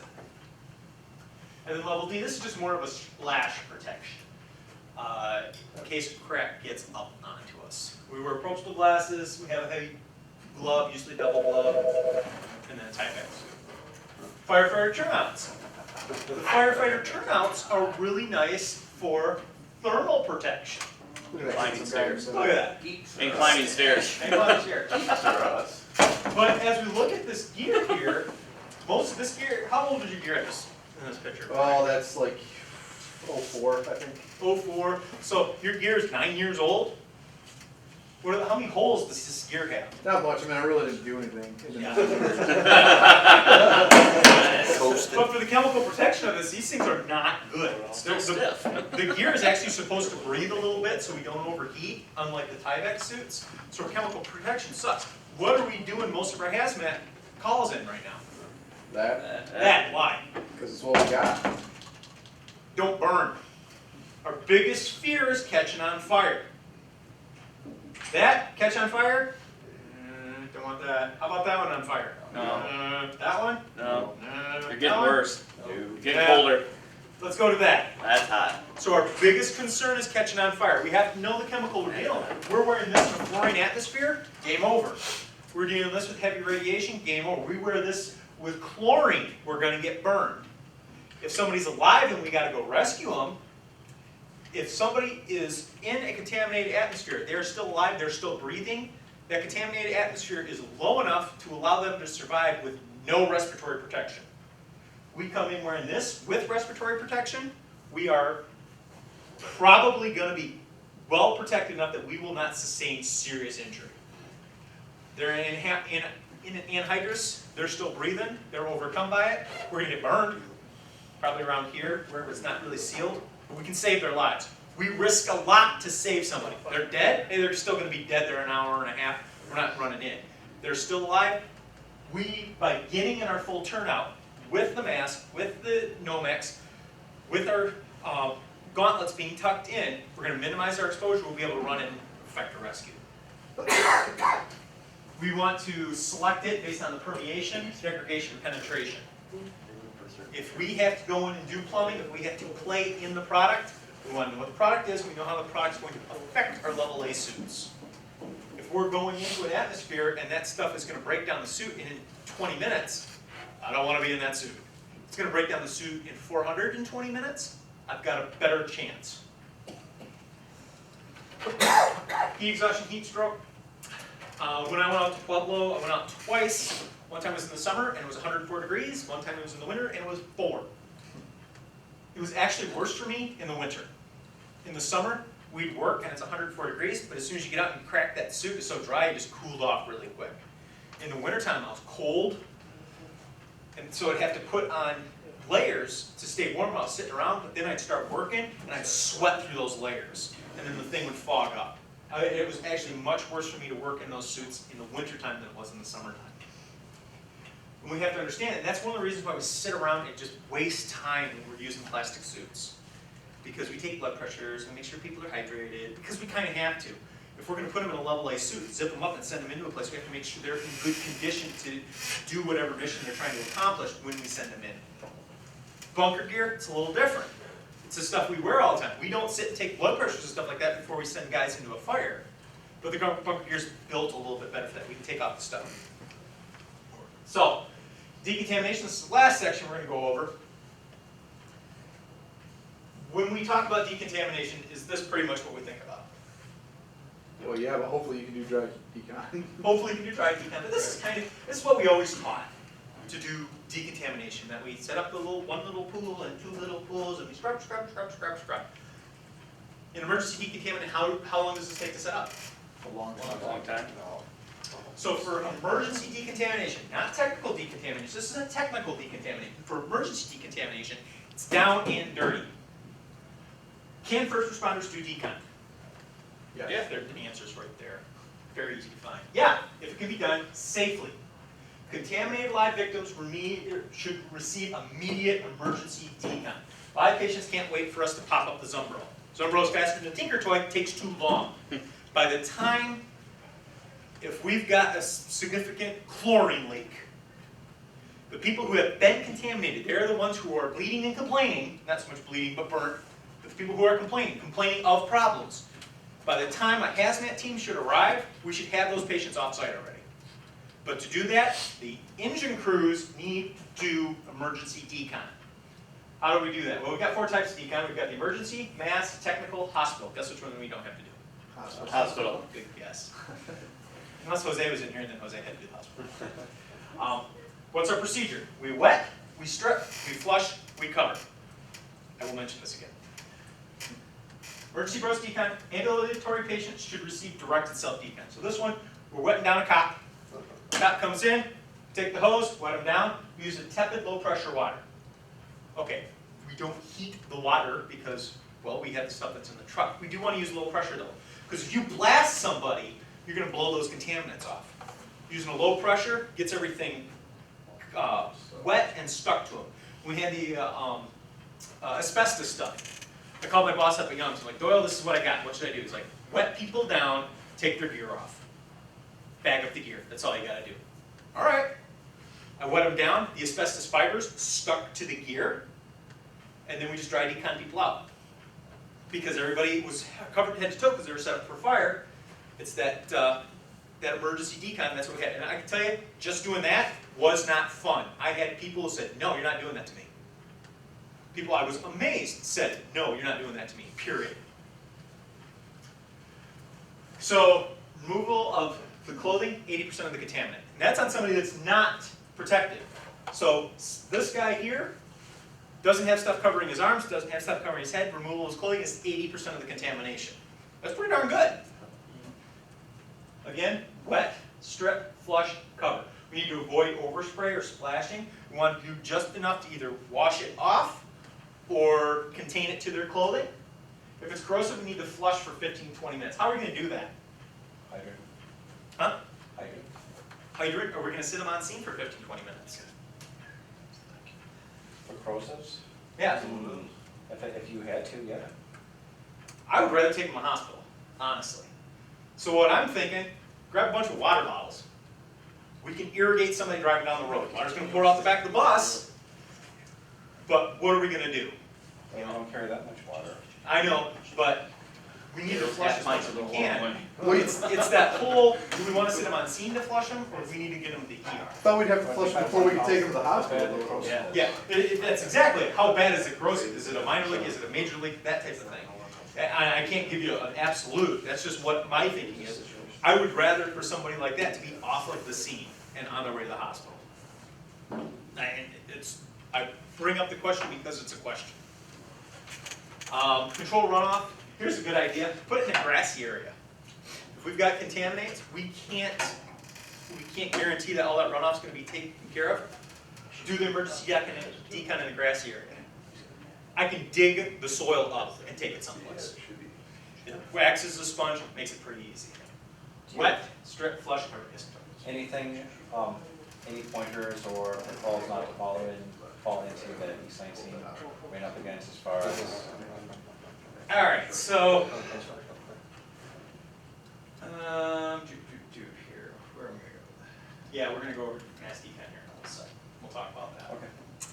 Transport, we always need to provide gross decon before transport. Why? For our protection, right? Think of that ember. The ember's on your arm, burning ember. We don't put a Band-Aid on it and send it to the hospital. It's just going to continue burning. We have that contaminant. We want to try to get it off as much as possible. That's one reason. The other reasons are the people in the back of the ambulance don't need to be exposed to that either. We want to try to wash it off to minimize a respiratory threat for either the patient or us. We also don't want to bag the back of the ambulance. We want to let the ambulance breathe. We're hoping we can, by getting the clothes off and washing them down, we can get a majority of the contaminants off. Whatever's left that might want to off-gas, we want to turn on the vent, open up the windows. Probably crank on a heater. But we need to let it breathe off. Probably we should be wearing respiratory protection, masks or something like that. But it depends on the chemical. This is unfortunately a blanket recommendation for a million different scenarios. Emergency decon versus mass decon. Same thing, more people. So, protect, respond, we need to do mass decontamination for us primarily. We don't want people who are contaminated playing with us. So we need to remove the chemical agent from contaminated victims. How much do you guys know about that East Lansing thing? I know just general. Just the fact, I don't remember what the substance was, but they demanded that the student body be wet decon with a removal of their clothes, and there are females involved. There's privacy issues, I think, were the big thing. Yeah. Yes. And they want that, but they got sued. And They they lost. say the students or whoever sued won money. Yeah, a lot, hundreds of thousands if I remember correctly. So privacy is one of the major concerns that wasn't addressed in there. My question is, were they contaminated victims? Did we need to do emergency decon on them, or were they exposed victims? Sounds like they were exposed. Yeah. So if they're exposed victims who, okay, we're gonna dot our I's and cross our T's, we can take the time to set up the Zumbro tent and do a technical decon. If they're contaminated victims, there are people that we are pretty sure actually got into the substance and need to get it off them, or they're complaining of symptoms from the chemical exposure, they need to be emergency decon. We need to limit the spread of the contamination, and how are we going to do that? Well, we're going to do that in the way that will cause the least amount of harm and is the fastest approach to do the most good for people. Set a corridor between the trucks like they did and run people through them. And if the people say no, I will not do this. Well, you know, that's a cop thing too, because that's what happened with me over at Erickson. I had people that worked for this department that said, nope, not going to do it. And I'm just a paramedic firefighter. I don't get to order people around. And, you know, it's one of those things. How do you have somebody come up and say, no, I'm not going to do that? Technically, rehab and decon, you can't override an officer. It's in our own SOPs. I understand that. But yeah, physically, you can't What do tie I it do? under it. Yeah. Get to a throwdown, and Right. I had to deal with some fallout because of that, where I'm telling people, you need to get over here and do this. No, I'm not going to do it. So it leads into a difficult, the same thing with this. What will happen if somebody runs off? Do I send a cop who is not wearing PPE to go pounce on the person? I don't know. I mean, you got public health you have to worry about. Yeah, I mean, the logistics of it are very difficult to do. I can give you generalities, this is what should happen.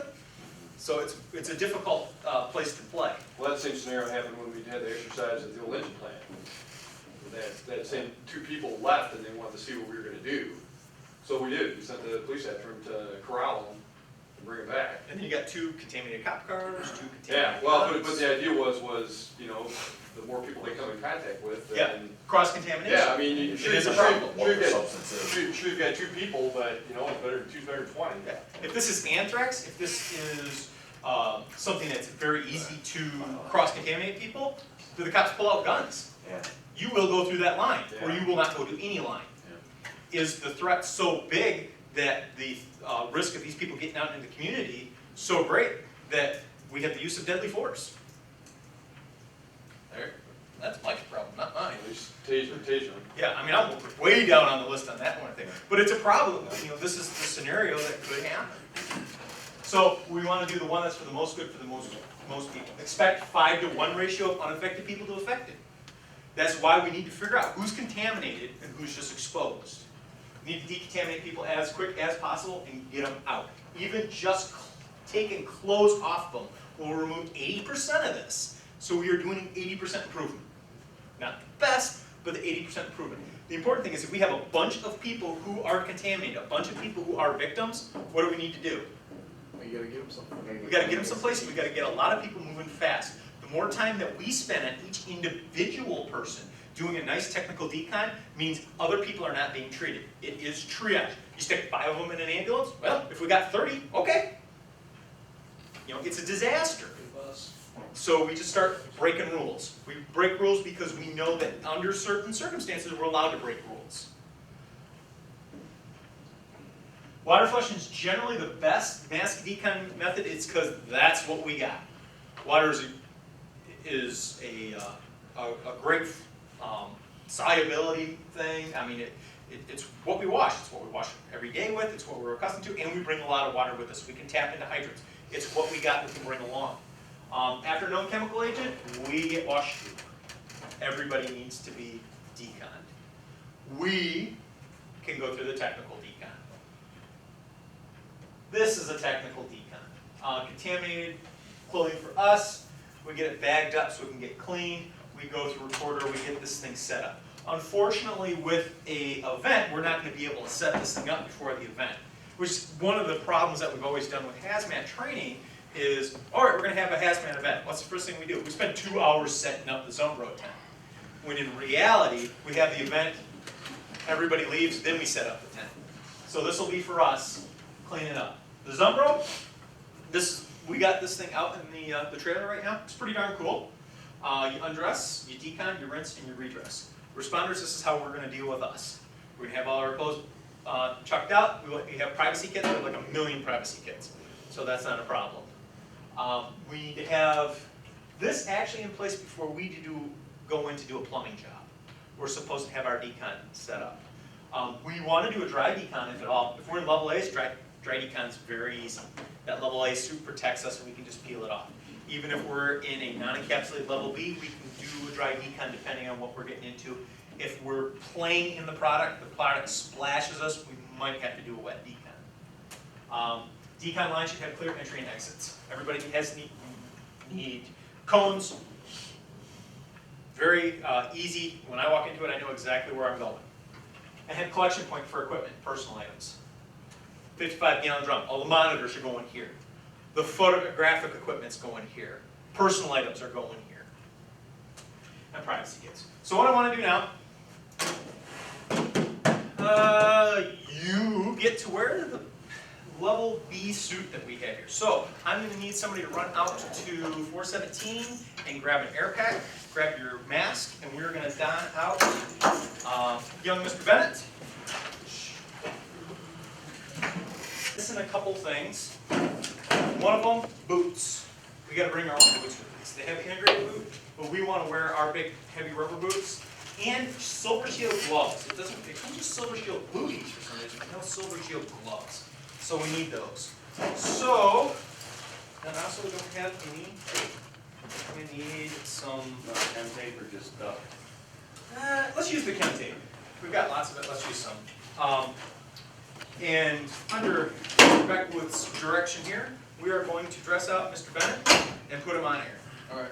Hey, Mark? In non-encapsulating level B, correct? Non-encapsulating level B. All right. Remove watches, jewelry, leather, shoes, and other personal items. I need bank account numbers and credit card information. And then place in plastic bags. Still filming. Have you doffed all that? I've doffed everything. Inspect your suit seams and zippers, and inspect your SCBA. All right, so one of the things I want to point out to you on this suit, first time we did this, somebody told Don that he needed to tie these. Don't tie these. Yeah, we had to cut Don out of the suit. So Is that there so you pull your foot out on the outside? I have no idea. Maybe a handle hold? If I remember right, you want to inspect your own suit, right, because it's your ass. Same thing in your SCBA. But we're going to say that the suit's good. Okay. Brand new, just came out of the package, you're all happy with it. Right. Don, level B, suit to waist. Hey, what's up? Good enough for you? Yeah. I'm fine with It's it. tied around your waist. I think you should put it on your waist.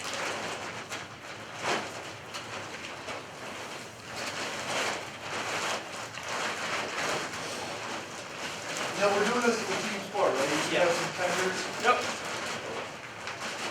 And when we go to do this, and actually we've done it a lot with the hazmat team, or with the meth team, we don the meth guys. The meth guys actually really appreciate the assistance with it.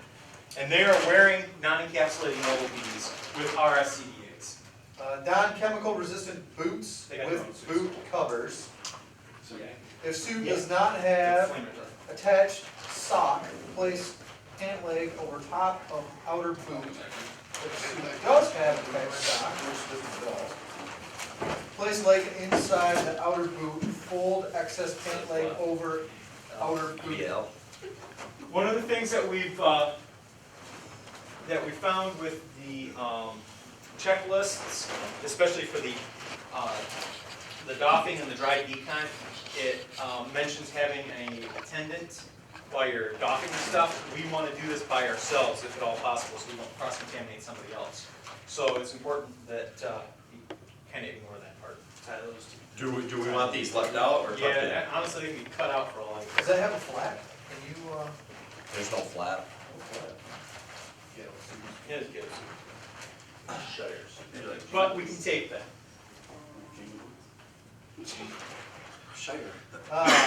Ready? Continue. Tape seam between outer boot and suit, leave tab on tape for easy removal. So this is where people help him. For a second, I thought it was an obscure way of reading something. Really? The Shire. It was also in the Bugs Bunny cartoon and Big Bang Theory. Just pull the sheet down, make a cuff on the top. You want, now, you want it double taped, right? Fold up, tape, then roll over and tape the top. It doesn't say that. Actually, I thought the had a flat. Yeah, these just don't. So the big thing to remember here is, it's just like a roof. You want to start and kind of work down so that if the fluid gets on you, it doesn't on your boots, just kind of shed. Start high, move low. Yeah. The other thing is make sure you have a big tab, and the tab is where it is always in the middle. Yeah, no, I'm just doing the teaching thing. Oh, gotcha. Stop yelling at me.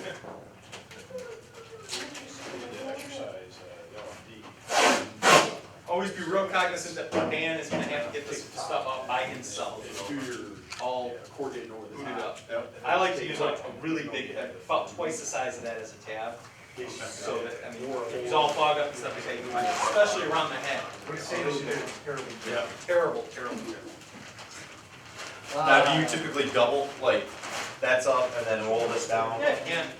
Like, yeah, for me, it naturally does that, but for Probstel, he's probably tall enough that, it might not. Yeah, actually, it's the worst. We did it LFD this summer for that training we had to do it.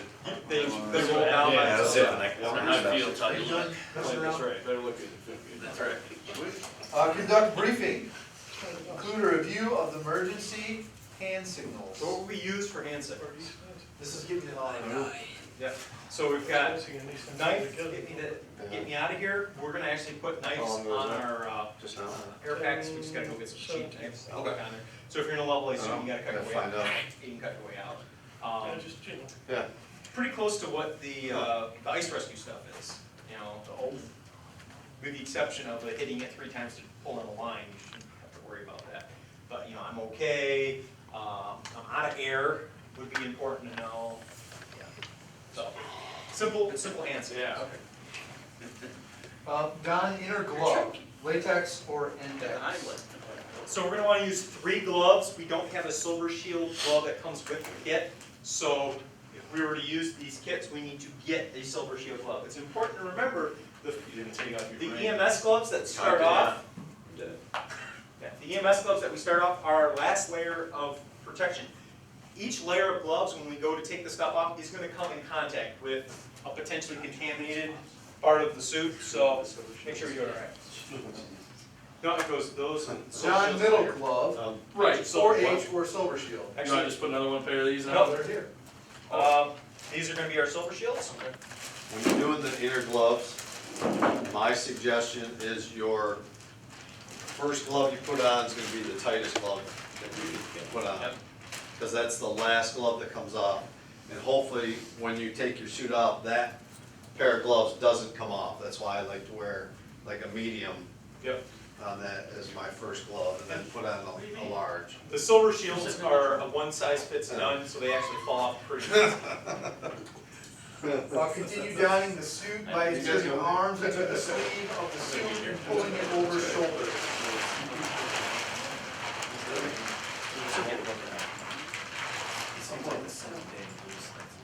Good.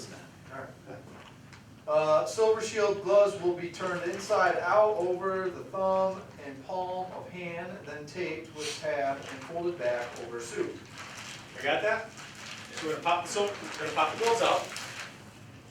I'm gonna roll them forward. And this is where you got to spread your feet. Obstructed piece. Like a pole at Wrigley. You didn't pay as much money for that. Again, with the Silver Shields, they're really bulky gloves, so it actually kind of works out pretty nice. Let's go back over this before we take. Tape it and then peel it back. This has kind of these weird, these thumb grabby things, which again are kind of counterproductive for this particular operation. Spread your thumb out as far as you can go. Now, it's important for this that we understand Dan's going to be taking his glove and the suit off at the same time. They're going to stay attached to each other. So we need to make sure that this taped cuff is big enough that he can accomplish that. We don't need a cup or a tab, full tab. No, it's going to pop. I always put pull tabs on, Just in case. just in case. It says But leaving a tab. it says leave a tab, but Bart's right, that top layer of glove's coming off with the suit. Leave it a small tab. Okay. You already told And me also- tab's terrible. Remember where you're leaving that tab. Leave it in a place where it's gonna be easy to get to. You know, it might be easier on the palms than on the top of the hand.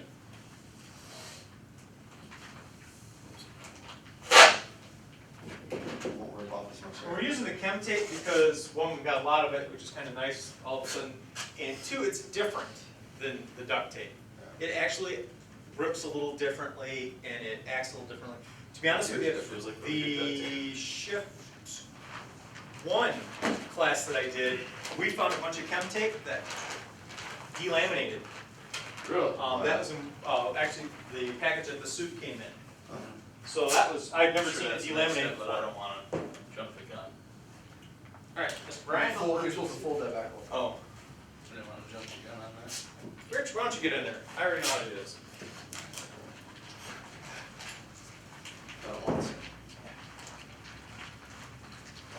It's out on the video.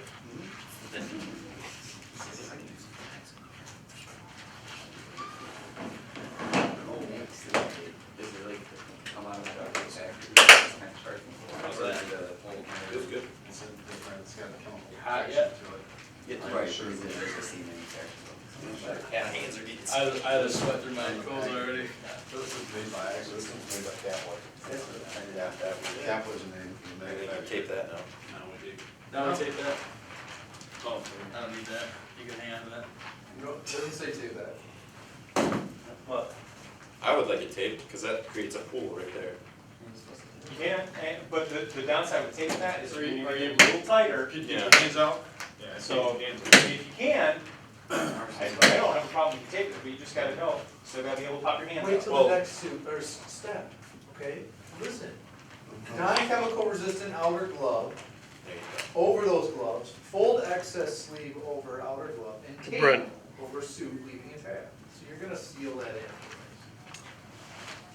So nervous about those. So what, when would we wear non-encapsulating level B? When we don't have to. When it's stuff that, What was it? when it's stuff we're not gonna absorb to our skin. That, when we're not gonna play in the product. If we are expecting to be splashed by the product, Like a decontact. yeah. If you're, sorry, if you already know what the product is and it's That's- like a recon Yeah. to figure out if it's leaking at the valve or. Yeah, but I mean, if we gotta go and do plumbing, and we're worried about getting in the product, we wanna go with the Luffalay. Recon is great, if it's valve turning, Are they doing if it's this, are they making a equipment. cup? I don't think they're. No, this one goes over, this one actually goes over, because that's a tape that we're gonna peel off. Good thing I left the tab. That outer glove, It's what's not gonna be the tight most either. contaminated thing? That glove. Hey, That Rich. outer glove. Hey, Rich, it's not gonna be tight either. No. Yeah. You gotta be able to get his arm to it, and his hand. So all you're doing is creating a seal. Yeah, I don't know, it feels like a ninja. Was it a star? I don't know what it's thing. It's extra mag. It's not too tight. You can Oh, probably- you're good. I can feel it. Where, oh, there's there on there, all right.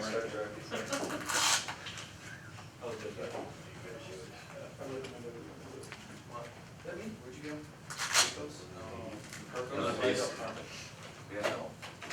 Gotcha. Yeah.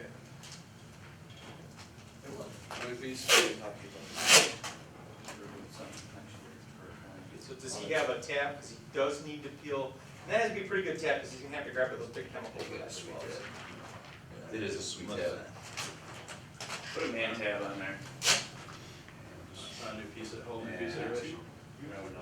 Huh? Yeah, we'll just do a whole. Through a hole. Mine's baseball.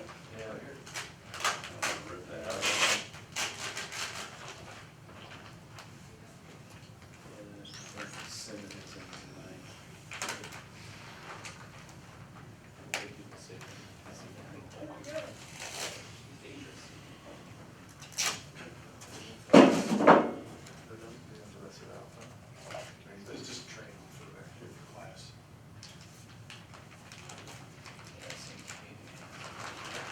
All right, we good? Yes. Okay. Down and test communication equipment, this is optional. Do we have the? I was told we have the tympanic mics upstairs in the lockup someplace. Down face piece, this is not an option. There's face tab. Is that your squad? I used to be on Squad.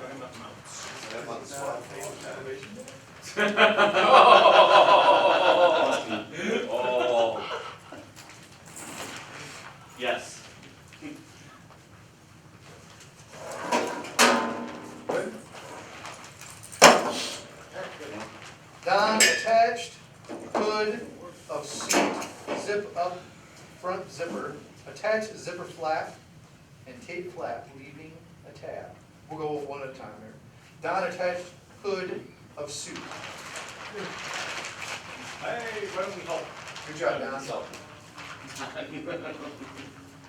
Zip up front zipper. Not that zipper. I'll whip, I'll whip. Yeah, I didn't wanna get that suit on. You got a tail down. Now, The tail of a donkey. obviously another group ahead of you put a tab on here. I would even make that bigger. Because anything he has to manipulate blind, you want to exaggerate as much as possible. So what I like to do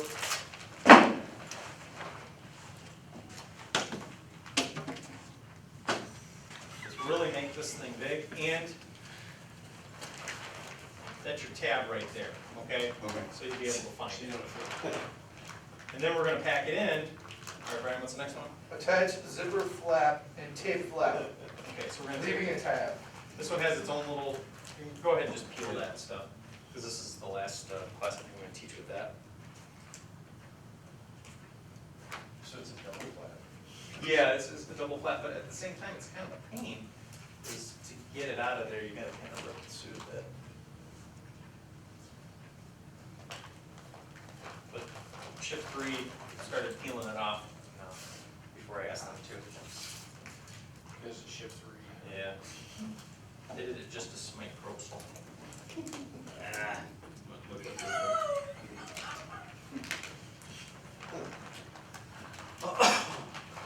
So you get that tape job good down low. Yep. Right there. Yeah. Yeah, pad it down. Pat it down. I'll let him do the padding. No, you. Back of the hand. So, Yeah, now, this one, we know that he's gonna have to take that off, so what I'm gonna do is I'm gonna put a big old tab. Not yet. Oh, yeah.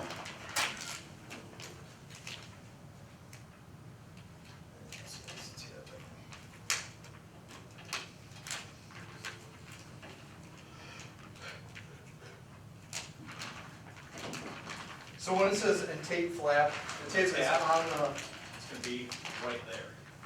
And that's, I always like to do that because right now, when we're not doing anything, he can, okay, all right, my thing, I know where to reach for it. When he comes back after doing the shift in there and he's low on air, he's got a little pressure alarm, there'll be a little, if I'm not there to physically touch him, I can say, grab your flap up here.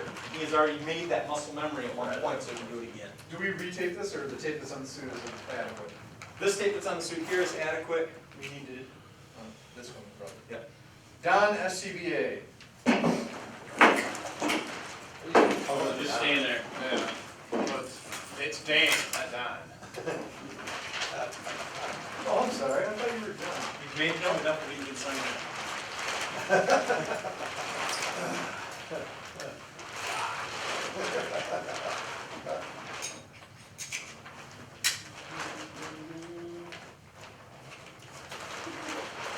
Now, this is something we've had to do on a pretty regular basis with the meth guys. We don them out like this and we tape them up. Dan headgear if required. Tape if needed. So then you have to tape around the face? Yep. Do you pull that out of the face piece and then tape around on the Well, there's a hard couple ways surface? you can do it. Unfortunately, this thing's just gonna be too tight to put on the outside here all the way. So we're just gonna need to make sure we do a really good job taping it so that if you get splashed, it goes around. It's just like doing a roof. Rain comes down, we wanna make sure it goes down to the bottom of the suit. So he has a big head is what He's you're gotta saying. put, But he's got a big gotta put up mask. some flashing. Also, at that same time, remember, Dan has to take this off by himself. Move over to the side there. That's the fun part.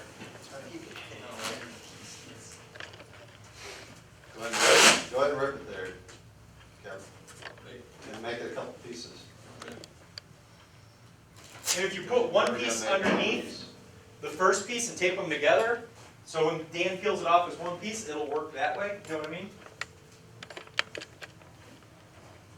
You tape them with that. No, I put it on, arms and back. One there, and then one down, one forward.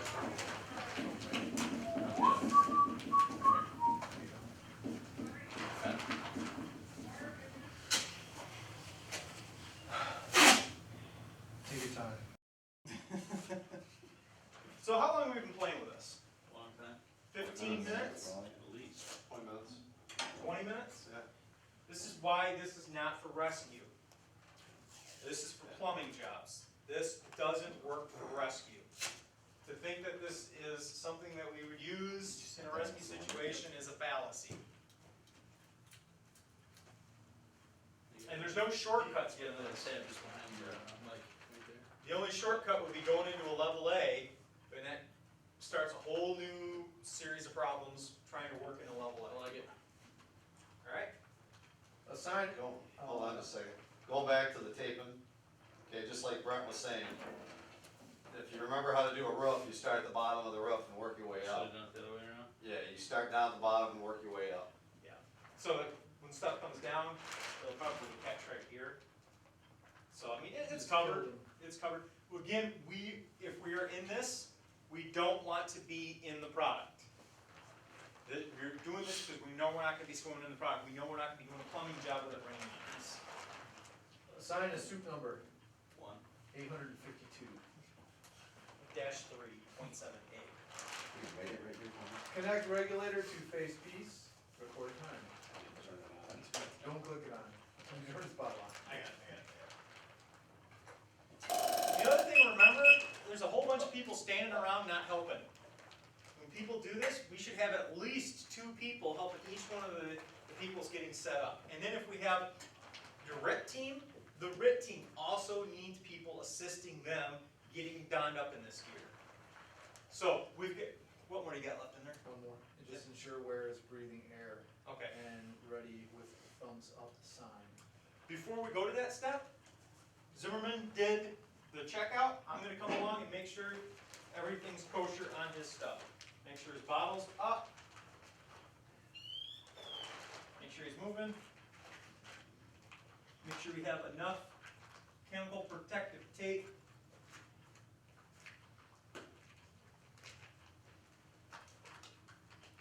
So a third party checker. Yeah. That way, because it was gonna pool up here, so now hopefully it'll go down on the side. All right, so we're good. Go ahead and do what you need to do. Halfway through lunch. Yep. You guys would show up to class on time. All right, now we're gonna do dry decon. So, what do we need for dry decon? We need big plastic, Mat. the trash bags, and we'll have a mat. We'll have a mat inside the trash bag, we'll have a mat on the outside trash bag. So, there's your mat on the outside trash bag, and your mat on the inside trash bag. You have small feet. Yeah. So step onto the pad, wiping feet, and then step into the poly bag, which this is our poly bag, and step in here. You would grab that one, that pad, should have told you that before you got in here. You can't go with that. Put that pad in Great, your, my stomach's contaminated. yeah. So you go ahead and just throw that in the bag. You remove the outer tape from your gloves. And from your face piece. Just go ahead and drop it. Did you get the spot on hazmat people, you know? Official taser. The only thing the guy does. One and one. Still got, There's a cut guy and a tape guy. that's your flat piece. So we're all right there. Nope, stop. You're good. Wet decon now. What happened was you ripped open the mask on the side.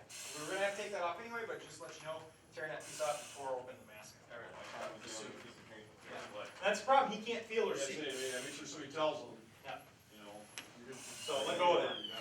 Bring them here. So remain on air, remove your harness and place the tank on the table over here.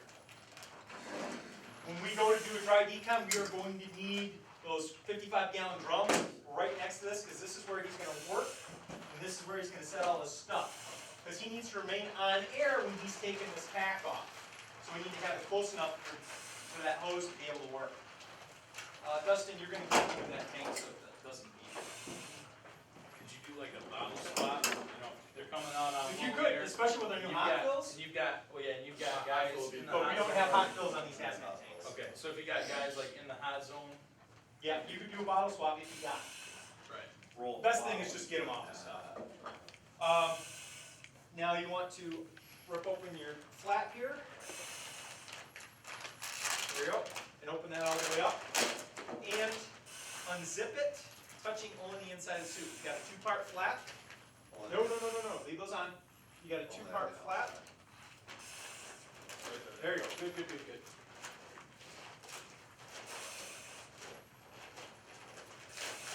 You gotta remember what's contaminated, what's not. Well, I skipped something. When we took off the tape, we were supposed to take off our outside heavy gloves too. So take those things off. And Dan's doing an excellent job just trying to touch the inside of the gloves. Yeah, your best bet is to just kind of shake it. So, right now, what's clean on Dan? Just the green gloves. Green gloves. So, you unzip the suit, and you're going to start by removing the suit, the hood, and you want to just grab the outside of the suit with your green gloves right now. So unzip it. You can use both hands to unzip it. And then peel it off your head.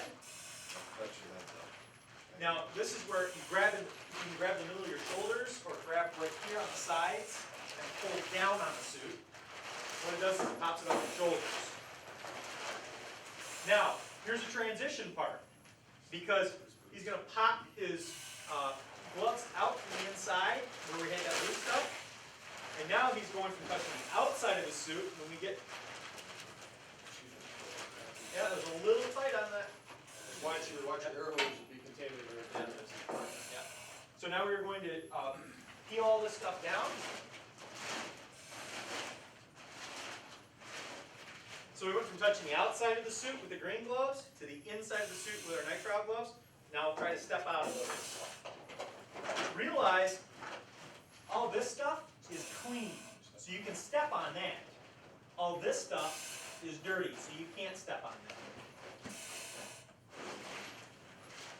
All right. There you go. Now what is dirty on Dan right now? Just the face piece. The face The outside piece face and the regulator. So, step out of your little mess here. Go off air. Remove your head here and your mask. Take all that off, because now you just keep it up. You got all that dirty stuff on your airway. Keep the regulator on, take the whole mask, everything. Toss right that off. and toss your gloves over it. Dry decon. And just get it away from you. Non-encapsulated level B is the hardest dry decon we have to do. Level A, we do pretty much the same thing, but it's just a lot fewer steps, so you don't have to take all the tape. All right?